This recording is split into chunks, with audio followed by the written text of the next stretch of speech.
ಆತ್ಮೀಯ ವಿದ್ಯಾರ್ಥಿಗಳಿಗೆ ಪ್ರೀತಿಯ ಸ್ವಾಗತ. ದ್ವಿತೀಯ PUC ವಿದ್ಯಾರ್ಥಿಗಳಿಗೆ ಸಿಂಪ್ಲಿಫೈಡ್ ಮೈಂಡ್ ಭರವಸೆಯ ಅಕಾಡೆಮಿ ತಮಗಾಗಿ ಒಂದು ವಿಶೇಷವಾಗಿರ್ತಕ್ಕಂಥ ವಿಡಿಯೋನ ಮಾಡ್ತಾಯಿದೆ.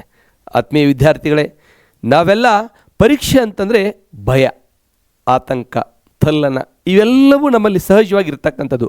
ಆದರೆ ಈ ಭಯ ಮತ್ತು ತಲ್ಲನ ಆತಂಕವನ್ನು ದೂರ ಮಾಡಲಿಕ್ಕಿರ್ತಕ್ಕಂಥ ಒಂದೇ ಒಂದು ಮಾರ್ಗ ಅಂತಂದರೆ ನಾವು ಮಾದರಿ ಪ್ರಶ್ನೆ ಪತ್ರಿಕೆಗಳನ್ನ ಬಿಡಿಸಿ ಪುನಃ ಪುನಃ ನಾವು ಪ್ರಯತ್ನವನ್ನು ಮಾಡೋದರಿಂದ ನಮ್ಮಲ್ಲಿ ಆತ್ಮವಿಶ್ವಾಸ ಹೆಚ್ಚಾಗತ್ತೆ.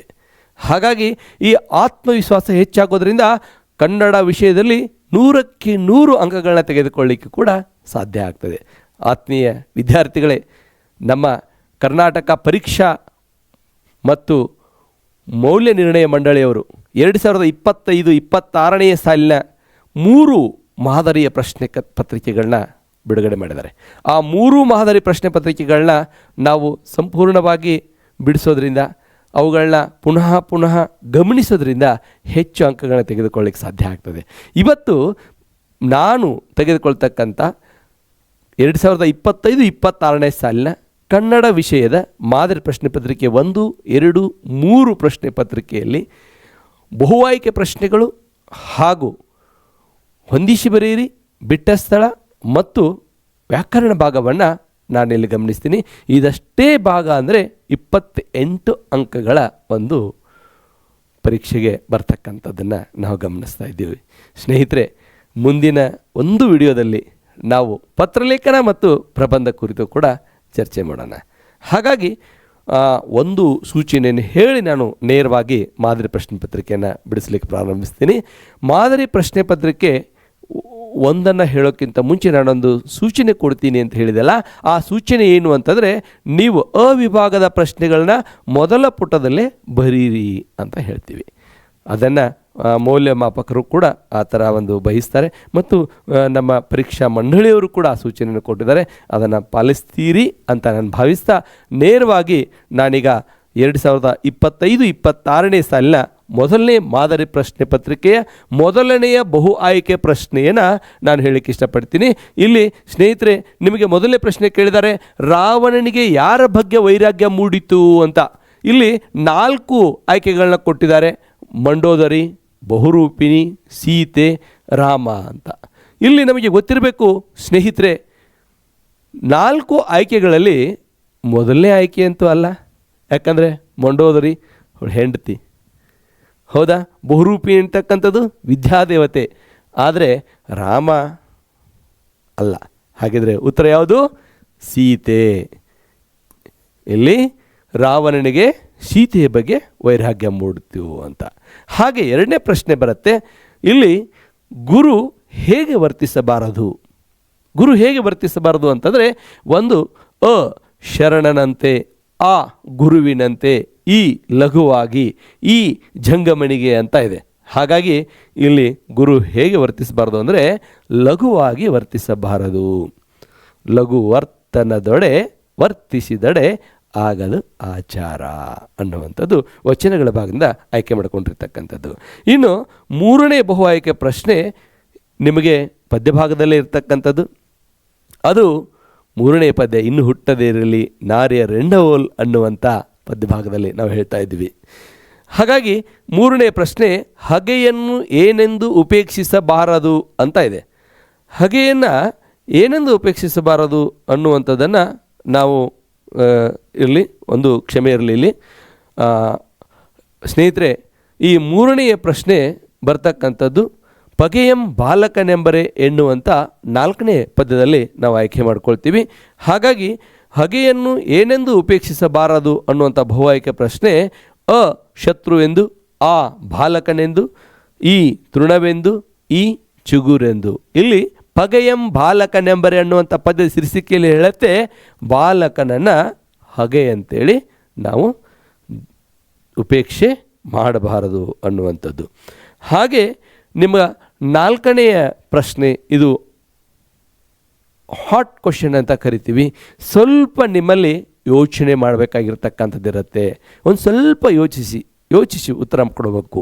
ಯಾಕಂದರೆ ಇಲ್ಲಿ ಕೊಟ್ಟಿರ್ತಕ್ಕಂಥ ಆಯ್ಕೆಗಳನ್ನ 4 ಓದಿ ಸೂಕ್ತವಾಗಿರ್ತಕ್ಕಂಥದ್ದನ್ನು ಮಾತ್ರ ಆಯ್ಕೆ ಮಾಡಿ. ಯಾಕಂದರೆ ಇದು ಅಪ್ಲೈಡ್ ಕ್ವಶನ್ಸ್ ಅಂತ ಹೇಳ್ತೀವಿ, ಹಾಟ್ ಕ್ವಶನ್ಸ್ ಅಂತ ಹೇಳ್ತೀವಿ. ಇಲ್ಲಿ ಪದ್ಯ ಭಾಗದಲ್ಲಿ ಬಂದಿರತಕ್ಕಂಥದ್ದು ಹಾಟ್ ಕ್ವಶನ್ ಬರುತ್ತೆ, ನಿಮಗೆ ಗದ್ಯ ಭಾಗದಲ್ಲೂ ಕೂಡ ಒಂದು ಹಾಟ್ ಕ್ವಶನ್ ಬರುತ್ತೆ, ಜೊತೆಗೆ ಈ ಕೃಷ್ಣೇಗೌಡ ಆನೆ ಅಲ್ಲೂ ಕೂಡ ಒಂದು ಹಾಟ್ ಕ್ವಶನ್ ಬರುತ್ತೆ. ಹಾಗಾಗಿ ಪದ್ಯ ಭಾಗದಲ್ಲಿರ್ತಕ್ಕಂಥದ್ದನ್ನು ನೋಡಿ. ತನ್ನಿಂದ ಉಪಕಾರ ತೊಟಕಾದರೂ ಇಲ್ಲ, ಭಿನ್ನಾಣದ ಮಾತಿಗೆ ಕೊನೆಯಿಲ್ಲ. ಪುರಂದರದಾಸರು ಹೇಳಿರುವ ಮಾತಿನ ಭಾವವೆಂದರೆ ಅವರು ಏನನ್ನು ಹೇಳಿ ಹೊರಟಿದ್ದಾರೆ, ಅದರ ಭಾವ ಏನಿದೆ ಅನ್ನುವಂತ ಹೇಳ್ತಾರೆ.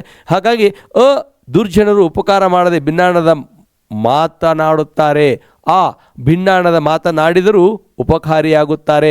ಈ ಉಪಕಾರ ಮಾಡುವುದು ಭಿನ್ನಾಣದ ಮಾತಿನವರ ಸ್ವಭಾವ. ಈ ದುರ್ಜನರು ಸಮಾಜಮುಖಿ ಕೆಲಸದಲ್ಲಿ ನಿರತರಾಗಿರ್ತಾರೆ. ಸ್ನೇಹಿತರೆ, ಗೊತ್ತಿರಲಿ, ಎಲ್ಲ ಪ್ರಶ್ನೆಗಳನ್ನು ಓದದೆ ಸುಮ್ಮನೆ ಉತ್ತರ ಹೇಳ್ಸಕ್ಕೆ ಹೋದರೆ ಎಲ್ಲವೂ ಸರಿ ಅಂತ ಅನಿಸುತ್ತೆ. ಆದರೆ ಈ ಹಾಟ್ ಕ್ವಶನು ಇದು ಕಠಿಣವಾಗಿರ್ತಕ್ಕಂಥ ಪ್ರಶ್ನೆ ಅಂತ ಹೇಳ್ತೀವಿ. ಇದನ್ನು ಜಾಣ ವಿದ್ಯಾರ್ಥಿಗಳಿಗೋಸ್ಕರ ತೆಗೆದಿರ್ತಕ್ಕಂಥದ್ದು ಅಂತ ಹೇಳ್ತಾರೆ. ನೀವು ಜಾಣರಲ್ವೇ? ಹಾಗಾಗಿ ಯೋಚನೆ ಮಾಡಿ. ಇಲ್ಲಿ ದುರ್ಜನರು ಉಪಕಾರ ಮಾಡದೆ ಕೇವಲ ಭಿನ್ನಾಣದ ಮಾತನ್ನು ಹೇಳ್ತಾರೆ. ಯಾಕಂದರೆ ಪುರಂದರದಾಸರು ಹೇಳಿದ್ದು ಅದೇನಲ್ಲ, ಜಾಲಿಯ ಮರದಂತೆ ದುರ್ಜನರು ದರೆಯೋಳು, ಮೂಲಾಗ್ರ ಪ್ರಿಯಂತ ಮುಳ್ಳು ಕೊಡಿಪ್ಪಂತೆ. ಹಾಗಾಗಿ ಅವರು ಭಿನ್ನಾಣದ ಮಾತನ್ನು ಮಾತ್ರ ಹೇಳ್ತಾರೆ ಅನ್ನುವಂಥದ್ದನ್ನು ನಾವು ಗಮನಿಸಬೇಕು. ಇನ್ನು ವರಕವಿ ಬೇಂದ್ರೆಯವರದು ಯಾವುದಕ್ಕೆ ಶಳವಿದೆ ಎಂದು ಕವಿ ಹೇಳುತ್ತಾರೆ, ಬೆಳಗು ಜಾವ ಅಂತಕ್ಕಂಥ ಪದ್ಯ. ಹೌದು, ಆಯ್ಕೆ ಜೀವನದ ನದಿಗೆ, ನಿಮಗೆ ಎಳನಗೆಗೆ, ಈ ಬಾನಿಗೆ, ಈ ಭೂಮಿಗೆ ಅಂತ ಹೇಳ್ತಾರೆ. ಇಲ್ಲಿ ಜೀವನದ ನದಿಗೆ ಸೆಳವಿಹದು ಪದ್ಯದಲ್ಲಿ ಬರುತ್ತೆ. ಹಾಗಾಗಿ ಆಯ್ಕೆ ಜೀವನದ ನದಿಗೆ. ಇನ್ನು ಗದ್ಯ ಭಾಗದಲ್ಲಿರ್ತಕ್ಕಂಥ ಪ್ರಶ್ನೆಗಳನ್ನ ನೋಡ್ತಾ ಹೋಗೋಣ. ಕೊನೆಗೆ ಬಸಲಿಂಗ ಯಾವುದರಿಂದ ಮುಕ್ತನಾಗಿದ್ದ? ನೋಡಿ ಹೆಂಗಿದೆ ಪ್ರಶ್ನೆ ಆಗಿದೆ, ಭಾಷೆಯಲ್ಲಿರುವಂಥ ಸತ್ವನೇ ಇದೆ. ಮುಕ್ತನಾದ, ಮುಕ್ತನಾಗಿದ್ದ ಅಂತ. ಮುಕ್ತನಾದ ಅಂತಂದರೆ ನಿಮ್ಮ ಆಯ್ಕೆ ಬದಲಾಗತ್ತೆ. ಮುಕ್ತನಾಗಿದ್ದ, ಕೊನೆಯ ಕ್ಷಣದಲ್ಲಿ ಯಾಕೆ ಮುಕ್ತನಾದ ಅನ್ನೋಂತ ಹೇಳ್ತಾರೆ. ಹಾಗಾಗಿ ಸುಳ್ಳುಗಳಿಂದ, ಜಾತಿ ಭಾವನೆಯಿಂದ, ಕಣ್ಣು ನೋವಿನಿಂದ, ಹತಾಸೆಯಿಂದ. ಹಾಗಾಗಿ ಆಯ್ಕೆ ನಿಮಗೆ ಸುಳ್ಳುಗಳಿಂದ ಆತ ಮುಕ್ತನಾಗಿದ್ದ ಅನ್ನುವಂಥದ್ದನ್ನು ಗಮನಿಸ್ತೀವಿ. ಇಲ್ಲಿ ಗದ್ಯ ಭಾಗದಲ್ಲಿ ಬಂದಿರತಕ್ಕಂಥ ಹಾಟ್ ಕ್ವಶನ್ ಇಂದ ನೋಡಿ, ಒಂದು ರಾಜ್ಯದ ಎಲ್ಲ ಸೌಲಭ್ಯಗಳನ್ನ ಬಳಸಿಕೊಂಡು ಬದುಕುವ ಜನ ಅಲ್ಲಿನ ಭಾಷೆಯನ್ನೂ ಬಳಸುವುದು ಅನಿವಾರ್ಯವಾಗುತ್ತದೆ ಎಂಬ ಹಾಮಾನಾಯಕರ ಮಾತಿನ ಆಶಯವೆಂದರೆ. ಅವರು ಏನನ್ನು ಹೇಳಿಕ್ಕೆ ಹೊರಟಿದ್ದಾರೆ, ಅವರ ಆಶಯ ಏನಿದೆ ಅನ್ನುವಂಥದ್ದನ್ನು ಹೇಳ್ತಾರೆ. ಆಯ್ಕೆ ಇಲ್ಲಿ ಹೊರ ರಾಜ್ಯದಿಂದ ಬಂದ ನೆಲೆಸಿದವರು ಇಲ್ಲಿನ ಭಾಷೆಯನ್ನು ಕಲಿಯಬೇಕು. ಹೊರ ರಾಜ್ಯದವರು ತಮ್ಮ ಮಾತೃಭಾಷೆಯಲ್ಲಿ ವ್ಯವಹರಿಸಬಹುದು. ಹೊರ ರಾಜ್ಯದವರು ವಲಸಿಗರಿಗೆ ಸ್ಥಳೀಯ ಭಾಷಾ ಕಲಿಕೆ ಅನಿವಾರ್ಯವಲ್ಲ. ಹೊರ ರಾಜ್ಯದವರು ಯಾವ ಭಾಷೆಯಲ್ಲಾದರೂ ವ್ಯವಹರಿಸಬಹುದು. ಇಲ್ಲಿ ನಾವು ಬಹಳ ಸೂಕ್ಷ್ಮವಾಗಿ ಗಮನಿಸಬೇಕು. ಕನ್ನಡವನ್ನು ಕಟ್ಟುವ ಕೆಲಸ ಅಂತಕ್ಕಂಥ ಗದ್ಯ ಭಾಗದಲ್ಲಿ ಇಲ್ಲಿ ತೆಗೆದುಕೊಂಡಿರ್ತಕ್ಕಂಥದ್ದು ಹೊರ ರಾಜ್ಯದಿಂದ ಬಂದು ನೆಲೆಸಿದವರು ಇಲ್ಲಿನ ಭಾಷೆಯನ್ನು ಕಲಿಯಬೇಕು ಅನ್ನುವಂಥದ್ದು ಸರಿಯಾದ ಉತ್ತರ. ಹಾಗೆ ಇನ್ನು ನಮಗೆ ಈ ದೀರ್ಘಗದ್ಯ ಕೃಷ್ಣೇಗೌಡರ ಆಣೆಯಿಂದ ಕೇಳ್ತಕ್ಕಂಥ ಪ್ರಶ್ನೆ, ಕೃಷ್ಣೇಗೌಡರ ಆಣೆ ಮೊದಲ ಯಾವ ಮಠದಲ್ಲಿತ್ತು ಅಂತ ಕೇಳ್ತಾರೆ. ಇದನ್ನು ಬಹಳಷ್ಟು ಸಾರಿ ನಿಮಗೆ ಪ್ರಶ್ನೆಗಳು ವಾರ್ಷಿಕ ಪರೀಕ್ಷೆಯಲ್ಲಿ ಕೂಡ ಪುನರಾವರ್ತನೆ ಆಗಿರ್ತಕ್ಕಂಥದ್ದನ್ನು ನಾವು ಗಮನಿಸ್ಬೋದು. ಮೊದಲನೇದು ಶೃಂಗೇರಿ ಮಠ, ಗೋಳೂರು ಮಠ, ರಂಭಾಪುರಿ ಮಠ, ಸಿದ್ಧಗಂಗಾ ಮಠ. ಸ್ನೇಹಿತರೆ, ನಿಮಗೆ ಬಹಳ ಗೊತ್ತಿರ್ತಕ್ಕಂತಹ ಸ್ಥಳಗಳ ಹೆಸರನ್ನೇ ಕೊಟ್ಟಿರ್ತಾರೆ. ಆದರೆ ಪಠ್ಯಪುಸ್ತಕ ಬಿಟ್ಟು ಉತ್ತರ ಇರಲ್ಲಲ್ವ. ನಮಗೆ ಬೇಕಾಗಿರೋದೇನು? ಪಠ್ಯಪುಸ್ತಕದಲ್ಲಿ ಇರ್ತಕ್ಕಂತಹ ಉತ್ತರಗಳು. ಹಾಗಾಗಿ ಇಲ್ಲಿ ಆ ಗೋಳೂರು ಮಠ ಅಂತಕ್ಕಂಥದ್ದು ಸರಿಯಾಗಿರ್ತಕ್ಕಂಥ ಉತ್ತರ. ಸ್ನೇಹಿತರೆ, ಇನ್ನೊಂದು ಪ್ರಶ್ನೆ ಇದೆ. ನಾಗರಾಜ ಕೋವಿ ಹಿಡಿದು ಎಲ್ಲಿ ಕುಳಿತಿದ್ದನು ಅಂತ. ನಾಗರಾಜ ಕೋವಿ ಹಿಡಿದು ಎಲ್ಲಿ ಕುಳಿತಿದ್ದ ಅಂತಕ್ಕಂಥದ್ದನ್ನ ಬಹಳಷ್ಟು ಸಾರಿ ಈ ಪ್ರಶ್ನೆಯನ್ನು ಇಲಾಖೆಯವರು ಪುನರಾವರ್ತನೆ ಮಾಡಿದ್ದಾರೆ. ಯಾಕಂದರೆ ಅಷ್ಟೇ ಮುಖ್ಯವಾಗಿರ್ತಕ್ಕಂಥ ಪ್ರಶ್ನೆ ಅಂತ. ನಮಗೆ ಇಡೀ ದೀರ್ಘಗದ್ಯವನ್ನು ಓದ್ತಾ ಹೋದಾಗ ಅಲ್ಲಿ ಅರಣ್ಯ, ಅಲ್ಲಿ ಪರಿಸರ ಬಗ್ಗೆ ಹೇಳ್ತಿರ್ಬೇಕಾದ ಸಂದರ್ಭದಲ್ಲಿ ನಮಗೆ ಪಟ್ಟಂತ ಅರಣ್ಯ ಬರುತ್ತೆ, ಉತ್ತರ ಅದಾಗಿರೋದಿಲ್ಲ. ಕೋವಿ ಅಂತಂದರೆ ಅವನು ಬಂದೂಕು ಹಿಡ್ಕೊಂಡು ಎಲ್ಲಿ ಕೂತಿದ್ದ ಅಂತಂದರೆ ಶಿಕಾರಿ ಮಾಡಲಿಕ್ಕೆ, ಶಿಕಾರಿ ಅಂದ್ರೆ ಬೇಟೆ, ಬೇಟೆ ಆಡಲಿಕ್ಕೆ ಎಲ್ಲಿ ಕುಳಿತಿದ್ದ ಅಂತಂದರೆ ಅರಣ್ಯದಲ್ಲಿದೆ, ಆ ಶಿಕಾರಿ ಗಂಡಿಯಲ್ಲಿ, ಈ ಮರದ ಮೇಲೆ, ಈ ಬೇಲಿಯ ಬುಡದಲ್ಲಿ, ಆ ಶಿಕಾರಿ ಗಂಡಿ ಅಂತ ಪದ ಯೂಸ್ ಮಾಡ್ತಾರೆ. ಆ ಶಿಕಾರಿ ಗಂಡಿ, ಶಿಕಾರಿ ಅಂದರೆ ಬೇಟೆ, ಬೇಟೆ ಆಡಲಿಕ್ಕೆ ಅವನು ಹೊತ್ಕೊಂಡಲ್ಲಿ ಕುಳಿತುಕೊಂಡಿದ್ದ ಅನ್ನುವಂಥದ್ದು. ಆಗಲೇ ಹೇಳಿದ್ನಿ ಸ್ನೇಹಿತರೆ, ಈ ಕೃಷ್ಣೇಗೌಡನ ದೀರ್ಘ ಗದ್ಯದಲ್ಲಿ ಬಂದಿರತಕ್ಕಂತಹ ಒಂದು ಹಾಟ್ ಕ್ವಶನ್ ಅಂದರೆ ಅಪ್ಲೈಡ್ ಕ್ವಶನ್ಸ್, ಸ್ವಲ್ಪ ಯೋಚಿಸಿ ಉತ್ತರ ಮಾಡುವಂಥ ಪ್ರಶ್ನೆ ಯಾವುದಿದೆ ಅಂತಂದರೆ, ಇದ್ದದ್ದನ್ನು ನಡೆಸ್ಕೊಂಡು ಹೋಗೋದೇ ಕಷ್ಟ ಆಗಿದೆ, ಜನಗಳ ವಿಶ್ವಾಸವನ್ನು ಉಳಿಸ್ಕೊಂಡು ಕುರ್ಚಿನೂ ಉಳಿಸ್ಕೊಂಡು ಟರ್ಮ್ ಮುಗಿಸಿದರೆ ಸಾಕಾಗಿದೆ ನನಗೆ ಎಂದು ಖಾನ್ ಸಾಹೇಬ್ರ ಮಾತಿನ ಮರ್ಮವೆಂದರೆ, ಅವರ ಏನು ಮರ್ಮ ಇದೆ, ಅವ್ರ ಮಾತಿನಲ್ಲಿ ಏನು ಅರ್ಥ ಇದೆ ಅಂತ ಹೇಳ್ತಾರೆ. ಆಯ್ಕೆ ಅಧಿಕಾರ ಉಳಿದ್ರೆ ಸಾಕು, ಆ ನಿವೃತ್ತಿಯ ಬಯಕೆ, ಈ ವಿರೋಧ ಪಕ್ಷದವರ ಬಗ್ಗೆ ಭಯ, ಈ ಅಧ್ಯಕ್ಷರಿಗೆ ಗಿರಿ ಎಂಬುದು ಬಹಳ ಸರಾಗ ಅಂತ ಅಲ್ಲ. ನಿಮಗೆ ಗೊತ್ತಿದೆ, ನಿರೂಪಕರು ಯಾವ್ಯಾವ ಥರದ ಪ್ರಶ್ನೆಯನ್ನು ಕೇಳಿದಾಗ ಅದಕ್ಕೆಲ್ಲ ಭಾಳ ಒಂದು ರೀತಿ ಏನು ಅಷ್ಟು ಗಂಭೀರವಾಗಿ ತೆಗೆದುಕೊಳ್ಳದೆ ನಡೆದೋದ್ರೆ ಸಾಕಾಗಿದೆ ಸಾರ್ ಅನ್ನುವಂಥ ಲೆಕ್ಕದಲ್ಲಿದ್ದಾಗ ಆ ಮಾತಿನ ಮರ್ಮವೆಂದರೆ, ಯಾಕಂದರೆ ಭಾಷೆಯಲ್ಲಿ ವ್ಯಾಚ್ಯಾರ್ಥ, ವ್ಯಂಗ್ಯಾರ್ಥ, ಲಕ್ಷಣಾರ್ಥ ಅಂತ 3 ಅರ್ಥಗಳು ಬರ್ತಾವೆ ಸ್ನೇಹಿತರೆ. ಇಲ್ಲಿ ನಾವು ಆ ಖಾನ್ ಸಾಹೇಬರ ಮಾತಿನ ಮರ್ಮ ಅಂತಂದರೆ ಇಲ್ಲಿ ಏನು ಹೇಳ್ತಾರೆ ಅಂದರೆ, ಅಧಿಕಾರ ಉಳಿದ್ರೆ ಸಾಕು ಅನ್ನುವಂಥದ್ದನ್ನು ಹೇಳ್ತಾರೆ. ಆ ಮರ್ಮವನ್ನು ತಿಳಿದುಕೊಳ್ಬೇಕು ಸ್ನೇಹಿತರೆ. ಹಾಗಾಗಿ ಇದು ಈ ಮೊದಲನೇ ಬಹು ಆಯ್ಕೆ ಪ್ರಶ್ನೆ, ಮೊದಲನೇ ಮಾದರಿ ಪತ್ರಿಕೆ ಬಹು ಆಯ್ಕೆ ಪ್ರಶ್ನೆಗಳು. ಇಲ್ಲಿ ಎರಡನೇ ಬರ್ತಕ್ಕಂಥದ್ದು ನಿಮಗೆ 5 ಅಂಕಕ್ಕೆ ಬಿಟ್ಟ ಸ್ಥಳವನ್ನು ಪೂರ್ಣಗೊಳಿಸಿರಿ ಅಂತ ಹೇಳ್ತಾರೆ. ಇಲ್ಲಿ ನೀವು ಬಹಳಷ್ಟು ಒಂದು ಗೊಂದಲ ಮಾಡ್ಕೋತೀರಿ, ನಾನು ನೇರವಾಗಿ ಉತ್ತರ ಬರೀಬಹುದಾ, ಯಾಕಂದ್ರೆ ಉತ್ತರನ ಅವರೇ ಕೊಟ್ಟಿರ್ತಾರೆ, ಅಥವಾ ವಾಕ್ಯವನ್ನು ಬರೆದು ಪೂರ್ಣ ವಾಕ್ಯವನ್ನು ಬರೆದು ಉತ್ತರವನ್ನು ಬರೆದ ಅಡಿಗೆರೆ ಎಳಿಬೇಕಾ ಅಂತ. ಸ್ನೇಹಿತರೆ, ಒಂದಿಷ್ಟು ಕಷ್ಟಪಡೋಕ್ಕೆ ಸಿದ್ಧರಾಗೋಣ. ಪೂರ್ಣ ವಾಕ್ಯವನ್ನು ಬರೆದ್ರೆ ನಿಮಗೂ ಕೂಡ ಉತ್ತರಕ್ಕೆ ಸಮೀಪ ಬರ್ತೀರಿ, ಯಾಕಂದರೆ ವಾಕ್ಯದಲ್ಲಿ ಉತ್ತರ ಅಡಗಿರುತ್ತೆ. ಎಷ್ಟೋ ಸಾರಿ ಉತ್ತರನ ಅವ್ರ ಮೇಲ್ಗಡೆ ಕೊಟ್ಟಿರ್ತಾರೆ. ಹಾಗಾಗಿ ಏನು ಮಾಡಬೇಡಿ, ಪೂರ್ಣ ವಾಕ್ಯವನ್ನು ಬರೆಯದೆ ಬಿಡಬೇಡಿ, ಪೂರ್ಣ ವಾಕ್ಯವನ್ನು ಬರೀರಿ, ಉತ್ತರವನ್ನು ಬರೆದು ಅದಕ್ಕೆ ಅಡಿಗೆರೆಯನ್ನು ಹೇಳಿರಿ. ಅಡಿಗೆರೆನೂ ಅವ್ರಿಗೆ ಕೊಟ್ಟಿದ್ದಾರೆ ನೋಡಿ. ಇಲ್ಲಿ ಮೊದಲನೇದು 11ನೇ ಪ್ರಶ್ನೆ ಇದೆ, ದುರಾಶೆಯ ಹುಡುಗನನ್ನು ನಿರಾಕರಿಸಿದವರು ಯಾರು? ಇದು ಇನ್ನೊಂದು ಸ್ನೇಹಿತರು ನಿಮಗೆ ಗೊತ್ತಿರಲಿ, ಬಿಟ್ಟ ಸ್ಥಳಗಳು ನಿಮಗೆ ಗದ್ಯ ಭಾಗದಲ್ಲೇ ಬರುತ್ತೆ. ಕಂಪ್ಲೀಟ್ಲಿ 5 ಅಂಕದ ಪ್ರಶ್ನೆಗಳು ಗದ್ಯ ಭಾಗದಲ್ಲೇ ಬರುತ್ತೆ. ಹಾಗಾಗಿ ಇಲ್ಲಿ ಮೊದಲನೇ 11ನೇ ಪ್ರಶ್ನೆ, ದುರಾಶೆಯ ಹುಡುಗನನ್ನು ನಿರಾಕರಿಸಿದವರು. ನಮಗೆ 5 ಆಯ್ಕೆಗಳನ್ನು ಕೊಟ್ಟಿದ್ದಾರೆ. ಇಲ್ಲಿ ಸರಿಯಾಗಿ ಉತ್ತರ ನಿಶಾ ಶರ್ಮಾ ಅಂತಕ್ಕಂಥದ್ದು. ಇಲ್ಲಿ ನಿಶಾ ಶರ್ಮಾ ಇದು ಮೊದಲನೇ ಒಂದು ಬಿಟ್ಟ ಸ್ಥಳದ ಉತ್ತರ. ಹಾಗೆ 12ನೇ ಪ್ರಶ್ನೆ, ದನಿಗಳ ಹೊಳೆಯ ಹೂಳೆತ್ತಲು ಸೂಚಿಸಿದ್ದು ಯಾರಿಗೆ? ಕುದುಪನಿಗೆ. ಇಲ್ಲಿ ನಡೆದು ಕುದುಪನಿಗೆ. 3ನೇದು ಅಂದರೆ 13ನೇದು, ಇಲ್ಲಿ ಪ್ರಾರಂಭದಲ್ಲಿ ನಿಮಗೆ ಇದನ್ನು ಕೊಟ್ಟಿದ್ದಾರೆ, ಬಿಟ್ಟ ಸ್ಥಳ ಕೊಟ್ಟಿದ್ದಾರೆ. ಅವರು ಕಲಾಂ ಅವರನ್ನು ಶಾಲೆಗೆ ಕಳಿಸುವಂತೆ ಪ್ರೇರೇಪಿಸಿದರು. ಅವರು ಅಂದರೆ ಒಬ್ಬರು ಹೆಸರು ಇರಬೇಕಲ್ಲ, ಅದ್ಯಾರು? ಶಿವ ಸುಬ್ರಹ್ಮಣ್ಯ ಅಯ್ಯರ್. ನಮ್ಮ ಆಯ್ಕೆ ಉತ್ತರ ಶಿವ ಸುಬ್ರಹ್ಮಣ್ಯ ಅಯ್ಯರ್.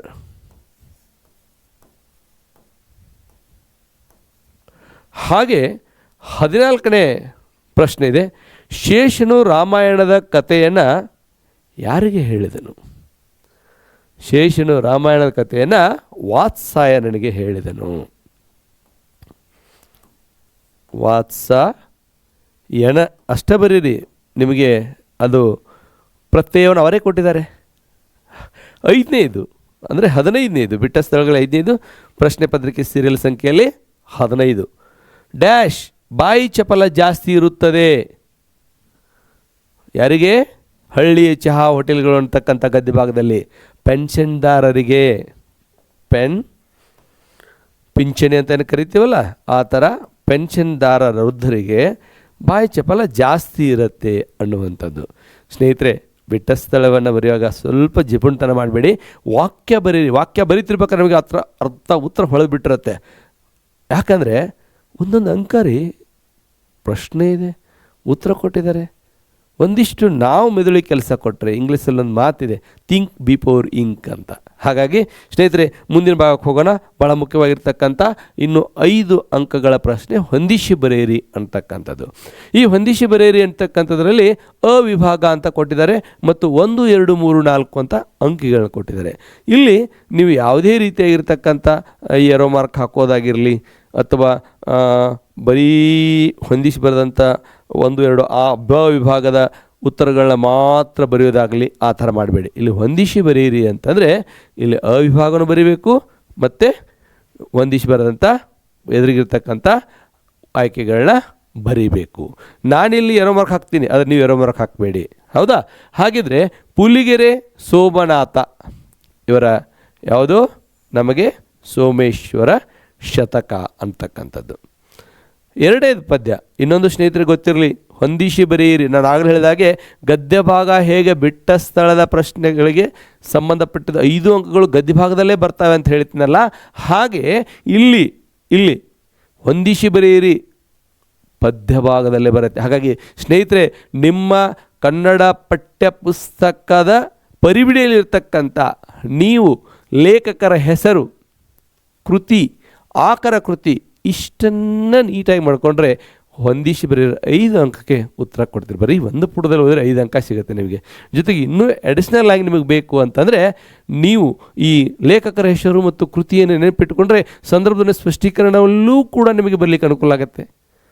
ಇದಷ್ಟನ್ನೇ ಒಂದೇ ಪುಟ ನೆನಪಿಡೋದ್ರಿಂದ 9 ಅಂಕ ಬರಲಿಕ್ಕೆ ಸಾಧ್ಯ ಇದೆ ಸ್ನೇಹಿತರೆ. ಹಾಗಾಗಿ ಇಲ್ಲಿ ಮೊದಲೇ ಹೇಳ್ತಾ ಇದ್ದೀನಿ, ಪುಲಿಗೆರೆ ಸೋಮನಾಥ ಸೋಮೇಶ್ವರ ಶತಕ. ಪುರಂದರದಾಸರು ಇವರ ಅಂಕಿತನಾಮ ಏನಾಗಿತ್ತು ಹೇಳ್ರಿ? ಪುರಂದರ ವಿಠಲ.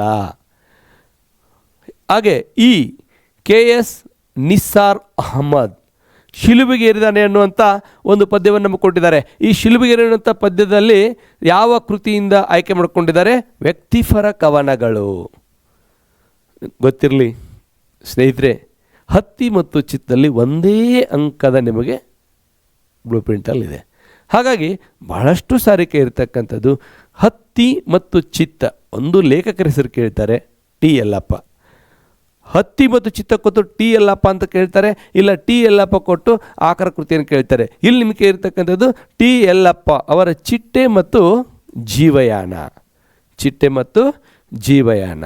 ಕೊನೆಗೆ ಒಮ್ಮೆ ನಗುತ್ತೇವೆ ಅನ್ನುವಂಥ ಪದ್ಯ ಸುಕನ್ಯಾ ಮಾರುತಿ ಅವರು ಒಮ್ಮೆ ನಗುತ್ತೇವೆ ಅಂತಕ್ಕಂಥ ಪದ್ಯ. ಸ್ನೇಹಿತರೆ, ಇನ್ನೊಂದು ತಪ್ಪನ್ನು ಮಾಡಬೇಡಿ ವಿಡಿಯೋ ನೋಡುವವರು. ಏನಂದರೆ, ನಾನು ಇಲ್ಲಿ ಗೊತ್ತಿರಲಿ ಅನ್ನೋ ಕಾರಣಕ್ಕಾಗಿ ಈ ಥರ ಮಾರ್ಕ್ಗಳನ್ನ ಹಾಕಿದ್ದೀನಿ, ಏರೋ ಮಾರ್ಕ್ಗಳನ್ನ ಹಾಕಿದ್ದೀನಿ. ನೀವು ಆ ಥರ ಏರೋ ಮಾರ್ಕ್ಗಳನ್ನ ಹಾಕಬೇಡಿ. ನೀವು ನೇರವಾಗಿ ಹೊಂದಿಸಿ ಬರೆದು ಬರೀರಿ. ಇದು ನಿಮ್ಮ ಒಂದು ವಿಭಾಗದಲ್ಲಿ ಇರ್ತಕ್ಕಂಥ 20 ಪ್ರಶ್ನೆಗಳಿಗೆ ನಾವು ಚರ್ಚೆಯನ್ನು ಮಾಡಲಾಯಿತು. ಇನ್ನು 8 ಅಂಕಗಳ ಭಾಷಾಭ್ಯಾಸಕ್ಕೆ ಸಂಬಂಧಪಟ್ಟಿರ್ತಕ್ಕಂಥದ್ದು. ಸ್ನೇಹಿತರೆ, ಇಲ್ಲಿ 8 ಅಂಕಗಳನ್ನ ಕೊಟ್ಟಿರ್ತಾರೆ ಅಂತ ಹೇಳಿದರೆ ನಿಮಗೆ ಮೊದಲನೇ ಕೊಟ್ಟಿದ್ದಾರೆ, ಕೆಳಗಿನ 2 ಪದಗಳಿಗೆ ನಾನಾರ್ಥಕಗಳನ್ನ ಬರೀರಿ ಅಂತ ಕೇಳಿದರೆ. ನಾನಾ ಅರ್ಥ ಅಂದರೆ ಬೇರೆ ಅರ್ಥ ಕೊಡ್ತಕ್ಕಂಥದ್ದು. ಪದ ಒಂದೇ ಇರುತ್ತೆ, ಬೇರೆ ಅರ್ಥ ಕೊಡ್ತಕ್ಕಂಥದ್ದನ್ನು ಬರಿಬೇಕು ಅನ್ನುವಂಥದ್ರಲ್ಲಿ ನನ್ನ ಒಂದು ವೈಯಕ್ತಿಕವಾಗಿರ್ತಕ್ಕಂಥ ಒಂದು ನಿಮಗೆ ಸೂಚನೆಯನ್ನು ಕೊಡಲಿಕ್ಕೆ ಇಷ್ಟಪಡ್ತೀನಿ ಅಂತಂದರೆ, ಇಲ್ಲಿ ನಾನಾ ಅಂದ್ರೆ ಬೇರೆ ಬೇರೆ ತರ್ತಾ ಇದೆ ಸ್ನೇಹಿತರೆ. ಇಲ್ಲಿ ತೊರೆ ಅನ್ನುವಂಥದ್ದು ನೋಡಿ, ಇಲ್ಲಿ ಸಾಧ್ಯ ಆದಷ್ಟು ನೀವೇನು ಮಾಡಿ ಅಂತಂದರೆ ಈ ಥರ ಬರೋದು, ನಾನು ಸುಮ್ಮನೆ ಕೆಳಗಡೆ ಬರಿತೀನಿ. ಇಲ್ಲಿ ಈ ತೊರೆ ಅನ್ನುವಂಥದ್ದನ್ನು ಬರೋದು, ನೀವು ಉತ್ತರ ಬರೀಬೇಕಾದ್ರೆ ಈ ಥರ ಒಂದು ಮಾರ್ಕ್ ಹಾಕಿ ಬರೆದ್ರೆ ಚೆನ್ನಾಗಿರುತ್ತೆ ಅಂತ ಹೇಳ್ತೀನಿ. ಯಾಕಂದರೆ ಇಲ್ಲಿ ತೊರೆ ಅನ್ನುವಂಥ ಪದಕ್ಕೆ ನಾವು ಸಮಾನಾರ್ಥಕ ಅಂದರೆ ಒಂದ್ರ ಮುಂದೊಂದು ಬರೀಬೇಕು. ಆದರೆ ಇಲ್ಲಿ ನಾನಾರ್ಥಕ ಅಂತಂದರೆ ಈ ಥರ ನಮಗೆ ಸ್ಪಷ್ಟವಾಗಿ ಬರೆದ್ರೆ ಮೌಲ್ಯಮಾಪಕರಿಗೆ ಇನ್ನೂ ಸರಳ ಆಗತ್ತೆ. ಹಾಗಾಗಿ ತೊರೆ ಅನ್ನುವಂಥ, ತೊರೆಯೊಳಗಿದ್ದವನು ತೃಷೆಯಾದಡೆ ಅರಸುವನೆ ಕೆರೆ ಉದಕವನು, ವಚನ ಭಾಗದಲ್ಲಿ ಬಂದಿರತಕ್ಕಂಥ. ಹಾಗಾಗಿ ಅರಸುವನೆ ಕೆರೆ ಉದಕವನು ಅಂದರೆ ಉದಕ ಅಂದರೆ ನೀರು, ನೀರಿರೋದಲ್ಲಿ ನದಿ. ಹಾಗಾದರೆ ತೊರೆ ಅಂತಂದ್ರೆ ಏನು? ನದಿ ಅಂತ. ಸ್ನೇಹಿತರೆ, ಭಾಷಾಭ್ಯಾಸವನ್ನು ಬಿಡಿಸುವಾಗ ಇನ್ನೊಂದು ಗೊತ್ತಿರಲಿ, ನಿಮಗೆ ಸಂಪೂರ್ಣವಾಗಿರ್ತಕ್ಕಂಥ ಪಾಠದ ಮತ್ತು ಗದ್ಯ ಮತ್ತು ಪದ್ಯವನ್ನು ಸರಿಯಾಗಿ ಓದಿಕೊಂಡಿದ್ರೆ ಅದ್ರ ಮೇಲೆ ಹಿಡಿತಾ ಇದ್ದರೆ ನಿಮಗೆ ತೊರೆ ಅನ್ನುವಂಥ ಪದ ಎಲ್ಲಿ ಬಂದಿದೆ ಅಂತ ಗೊತ್ತಾದರೆ ಸಾಕು, ಅರ್ಧ ಉತ್ತರ ಗೊತ್ತಾಗಿರುತ್ತೆ ನಿಮಗೆ. ಹಾಗಾಗಿ ಇಲ್ಲಿ ತೊರೆ ಅಂತಕ್ಕಂಥದ್ದು ವಚನಗಳು ಬಂದಿರತಕ್ಕಂಥದ್ದು. ತೊರೆ ಅಂದರೆ ಒಂದು ನದಿ ಅಂತ, ಇನ್ನೊಂದು ತೊರೆ ಅಂತಂದರೆ ತ್ಯಜಿಸು, ತ್ಯಜಿಸು, ಬಿಟ್ಟು ಬಿಡು ಅಂತ ಹೇಳ್ತೀವಿ. ಇನ್ನೊಂದು ಗುರು ಅನ್ನುವಂಥದ್ದು. ಇಲ್ಲಿ ಗುರು ಅನ್ನುವಂಥದ್ದು, ಗುರು ಅಂತಂದರೆ ಒಂದು ಛಂದಸ್ಸಿನಲ್ಲಿ ಬಳಸುವಂಥ ಈ ಚಿಹ್ನೆಗೆ ನಾವು ಗುರು ಅಂತ ಕರಿತೀವಿ. ಛಂದಸ್ಸಿನಲ್ಲಿ ಬಳಸುವಂಥ ಈ ಚಿಹ್ನೆಗೆ ಗುರು ಅಂತ ಕರಿತೀವಿ. ಇನ್ನೊಂದು ಗುರು ಅಂದರೆ ಬೋಧಕ, ಶಿಕ್ಷಕ ಅಂತನೂ ಅರ್ಥ ಬರುತ್ತೆ. ಸ್ನೇಹಿತರೆ, ಇನ್ನೊಂದು ಇಲ್ಲಿ ಕಲಿ ಅಂತ ಇದೆ ನೋಡಿ. ಕಲಿ ಅಂತಂದರೆ ನಾವು ನಾವೆಲ್ಲ ಕಲಿಬೇಕು ಅಂತ ಭಾಳ ಜನ ಹೇಳ್ತಿರ್ತಾರೆ.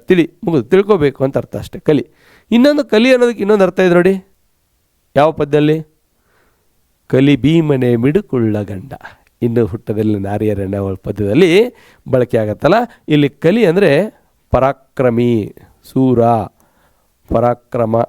ಪರಾಕ್ರಮಿ ಅಥವಾ ಸೂರ ಅನ್ನುವಂಥದ್ದನ್ನು ನಾವು ಗಮನಿಸಬೇಕು. ಹಾಗೆ ಈ ಭಾಷಾ ಚಟುವಟಿಕೆ ಸಂಬಂಧಪಟ್ಟಿರ್ತಕ್ಕಂಥ ಎರಡನೇ ನಮ್ಮ ಪ್ರಶ್ನೆ ಏನಿದೆಪ್ಪ ಅಂದರೆ, ಕೆಳಗಿನ 2 ಪದಗಳ ಗುಣವಾಚಕಗಳನ್ನು ಬರೆಯಿರಿ ಅಂತ. ಕೇವಲ 2, ನೀವು 3 ಕೊಟ್ಟಿರ್ತಾರೆ, ಬೇಕಾದ 2 ಆಯ್ಕೆ ಬರೀಬೇಕು. ಇಲ್ಲಿ ಕೂಡ ನಿಮಗೆ ಆಯ್ಕೆ ಇದೆ ನೋಡಿ. ಅಂಕಗಳನ್ನ ಹೆಚ್ಚು ಮಾಡ್ಕೊಳ್ಳೋಕೆ ನಮಗೆ ಎಷ್ಟೆಲ್ಲ ಆಯ್ಕೆಗಳು ಕೊಟ್ಟಿದ್ದಾರೆ ನೋಡಿ. ಇಲ್ಲಿ ಗುಣವಾಚಕ ಅಂತಂದರೆ ಗುಣವನ್ನು ಹೇಳ್ತಕ್ಕಂಥದ್ದು ಅಂತ. ಇಲ್ಲಿ ನಿದ್ದೆ, ಖುಷಿ ನಿದ್ದೆ, ಹೌದಾ? ಇಲ್ಲಿ ಮೊದಲನೇದು ಗುಣ ಏನಪ್ಪ ಅಂದರೆ ಖುಷಿ ಅಂತ. ಖುಷಿ ನಿದ್ದೆ ಸಾಕು ಅಂತ ಹೇಳ್ತಾರೆ ಬೆಳಗು ಜಾವದಲ್ಲಿ, ಹೌದಾ? ಹಾಗೆ ಪಗೆಯಂ ಬಾಲಕಮರ ಅಂತ ಪದ್ಯ ಬರ್ತಕ್ಕಂಥದ್ದು ಗೂಗೆ ಮರಿ. ಈ ಗೂಗೆ ಮರಿ ಒಳಗಡೆ ಗೂಗೆ, ಕಗವಂ ಸಾಕುವೆನೆನ್ ಗೂಗೆ ಮರಿಯನ್ನು ಸಂಪ್ರೀತಿಯಿಂದ ಅವರೇ ಸೋಮನಾಥ ಬರುತ್ತೆ. ಬೆಳ್ಳಿ ಲೋಟ, ಇದರಲ್ಲಿ ಬೆಳ್ಳಿ, ಹೌದು ಸ್ನೇಹಿತರೆ. ಇನ್ನು ಕೆಳಗಿನ 2 ಕ್ರಿಯಾಪದಗಳ ಧಾತು ರೂಪಗಳನ್ನ ಬರೀರಿ ಅಂತ ಹೇಳ್ತಾರೆ. ನಿಮಗೆ ಸ್ಪಷ್ಟವಾಗಿ ಗೊತ್ತಿರಲಿ, ಧಾತು ಅಂತಂದರೆ ಕ್ರಿಯಾಪದದ ಮೂಲ ರೂಪ ಅಂತ.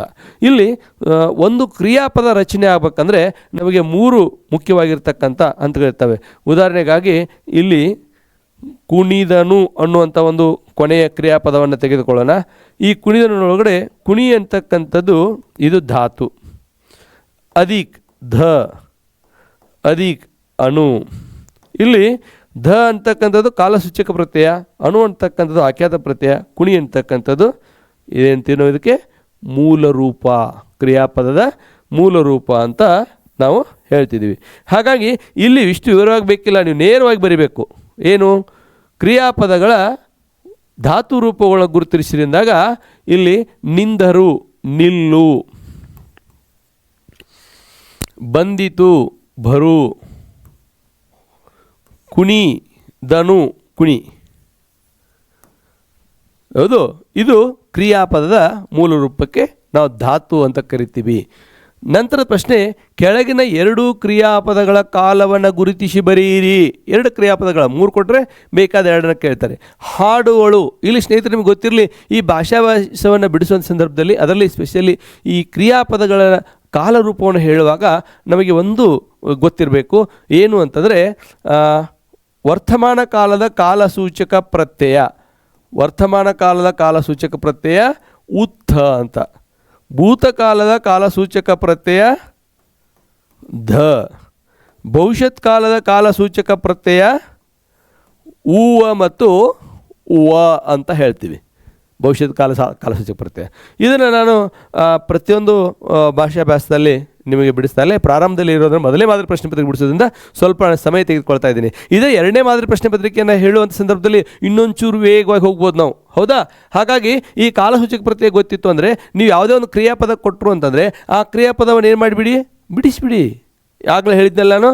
ಈಗ ಹಾಡುವಳು, ಹಾಡು ಅಧಿಕ್, ವ ಅಧಿಕ್ ಅಳು. ಇಲ್ಲಿ ಕ್ರಿಯಾಪದ ಮೂಲ ರೂಪ ಧಾತು, ಕಾಲಸೂಚಕ ಪ್ರತ್ಯಯ ಮತ್ತು ಆಖ್ಯಾತ ಪ್ರತ್ಯಯ 3 ನಾವು ಸೇರಿದನ್ನು ಗಮನಿಸ್ತೀವಿ. ಹಾಗಾಗಿ ಇಲ್ಲಿ ಓ ಬಂತು ಅಂತಂದರೆ ನಾವು ನೇರವಾಗಿ ಏನು ಹೇಳಬೇಕು, ಯಾವ ಕಾಲ ಅಂತ ಹೇಳ್ಬೇಕು ನಾವಿಲ್ಲಿ? ಆಗಲೇ ಹೇಳಿದಾಗೆ ವ ಬಂತು ಅಂದರೆ ಭವಿಷ್ಯತ್ ಕಾಲ. ಹಾಗಾಗಿ ಏನಾಗುತ್ತೆ ಹೇಳ್ರಿ ಇಲ್ಲಿ, ಇದು ಇಲ್ಲಿ ಹಾಡುವಳು, ಇದು ಭವಿಷ್ಯತ್ ಕಾಲ. ಭವಿಷ್ಯತ್ ಕಾಲ. ಎರಡನೇದು ಕೇಳುತ್ತಾರೆ. ಕೇಳು ಅಧಿಕ್ ಉತ್ತ ಅಧಿಕ್ ಆರೆ. ಉತ್ಥ ಅನ್ನುವಂಥದ್ದು ವರ್ತಮಾನ ಕಾಲ ಸೂಚಕ ಪ್ರತ್ಯಯ. ಹಾಗಾಗಿ ಇದೇನಾಗತ್ತೆ ಹೇಳ್ರಿ, ವರ್ತಮಾನ ಕಾಲ.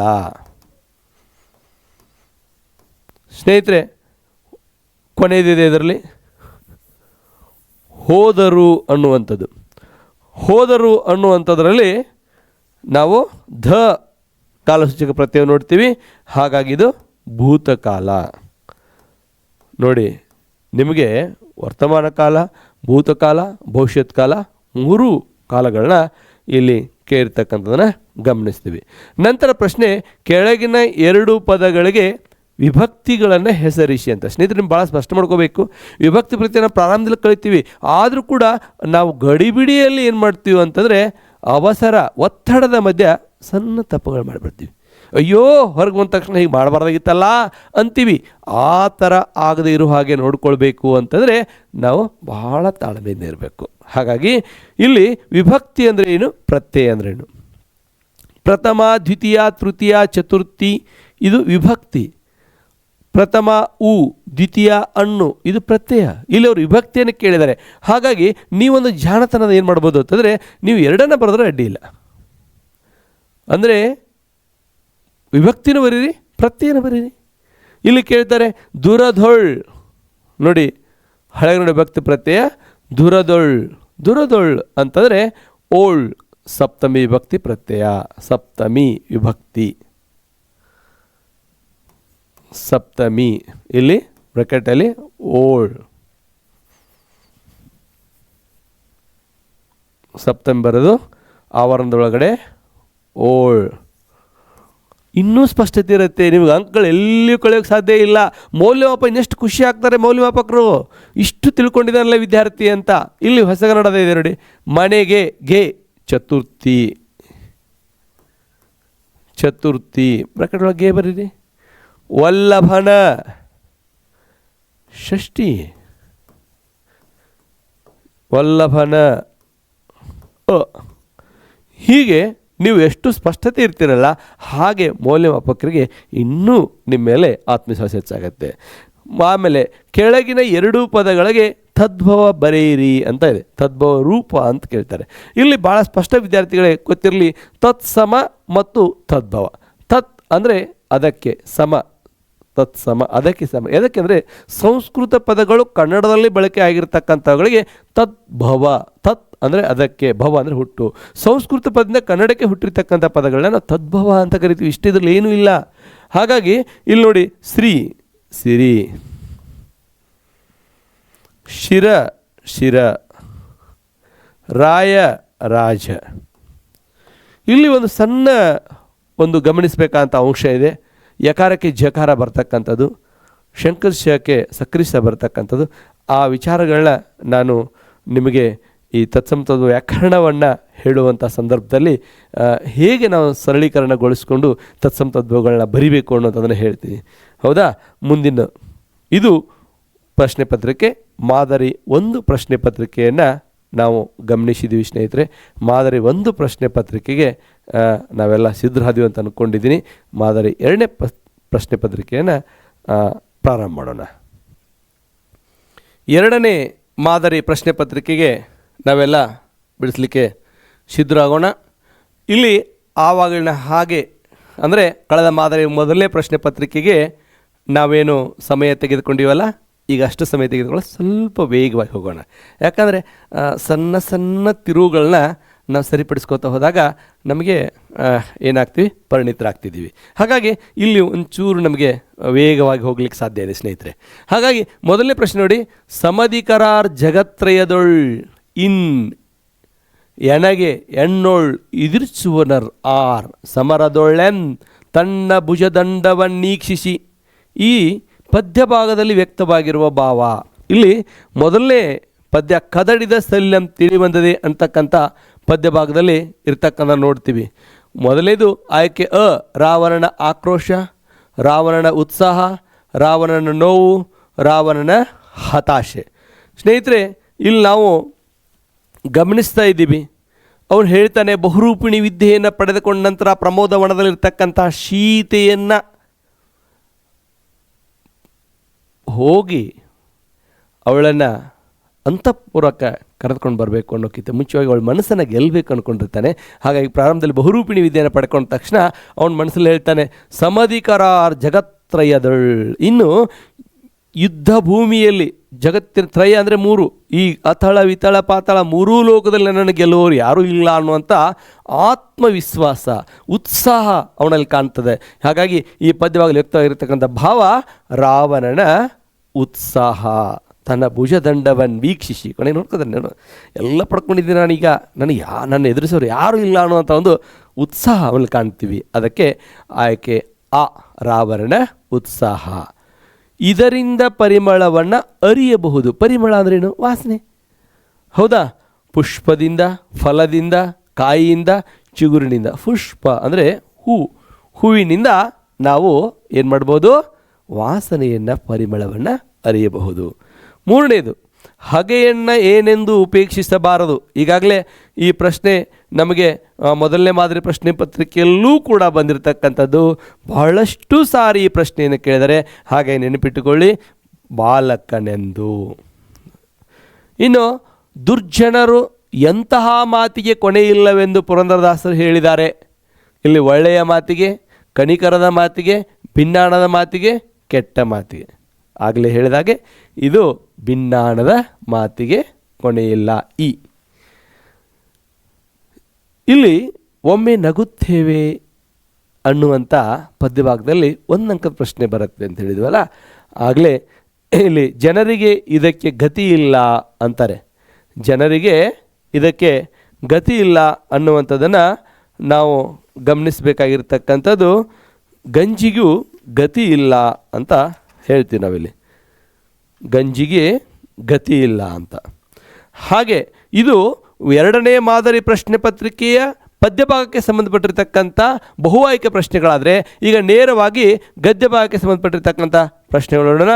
ಮೊದಲನೇ ಗದ್ಯ ಮುಟ್ಟಿಸಿಕೊಂಡವನು ಪಿ ಲಂಕೇಶ್ ಅವ್ರದ್ದು. ಅಲ್ಲಿ ಬರ್ತಕ್ಕಂಥ ಬಸಲಿಂಗನ ಕಾಯಿಲೆ ದೇಹದ ಮಟ್ಟದಿಂದ ಈ ಸ್ತರವನ್ನು ತಲುಪತೊಡಗಿತು ಅಂತ ಹೇಳ್ತಾರೆ.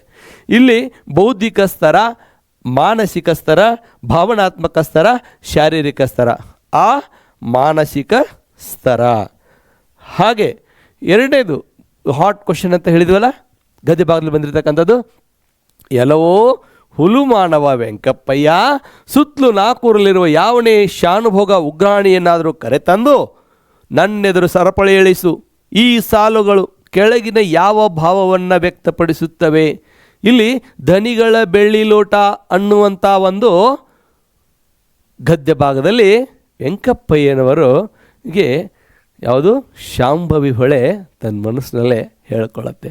ಹಾಗಾಗಿ ಇಲ್ಲಿ ಇರ್ತಕ್ಕಂಥದ್ದು ಯಾವುದು? ಇದು ವೆಂಕಪ್ಪಯ್ಯನವರು ಯಾವ ಮಾತುಗಳನ್ನ ಹೇಳ್ತೈತಿ, ಯಾವ ಭಾವನೆ ಹೇಳ್ತೈತಿ? ವೆಂಕಪ್ಪಯ್ಯನವರ ನಿಸ್ವಾರ್ಥ, ಹೊಳಗೆ ವೆಂಕಪ್ಪಯ್ಯನವರ ಮೇಲಿನ ಪ್ರೀತಿ, ಪ್ರಕೃತಿ ಮೇಲಿನ ಮಾನವನ ಪ್ರೀತಿ, ಪ್ರಕೃತಿ ಮೇಲಿನ ಮನುಷ್ಯನ ದಬ್ಬಾಳಿಕೆ.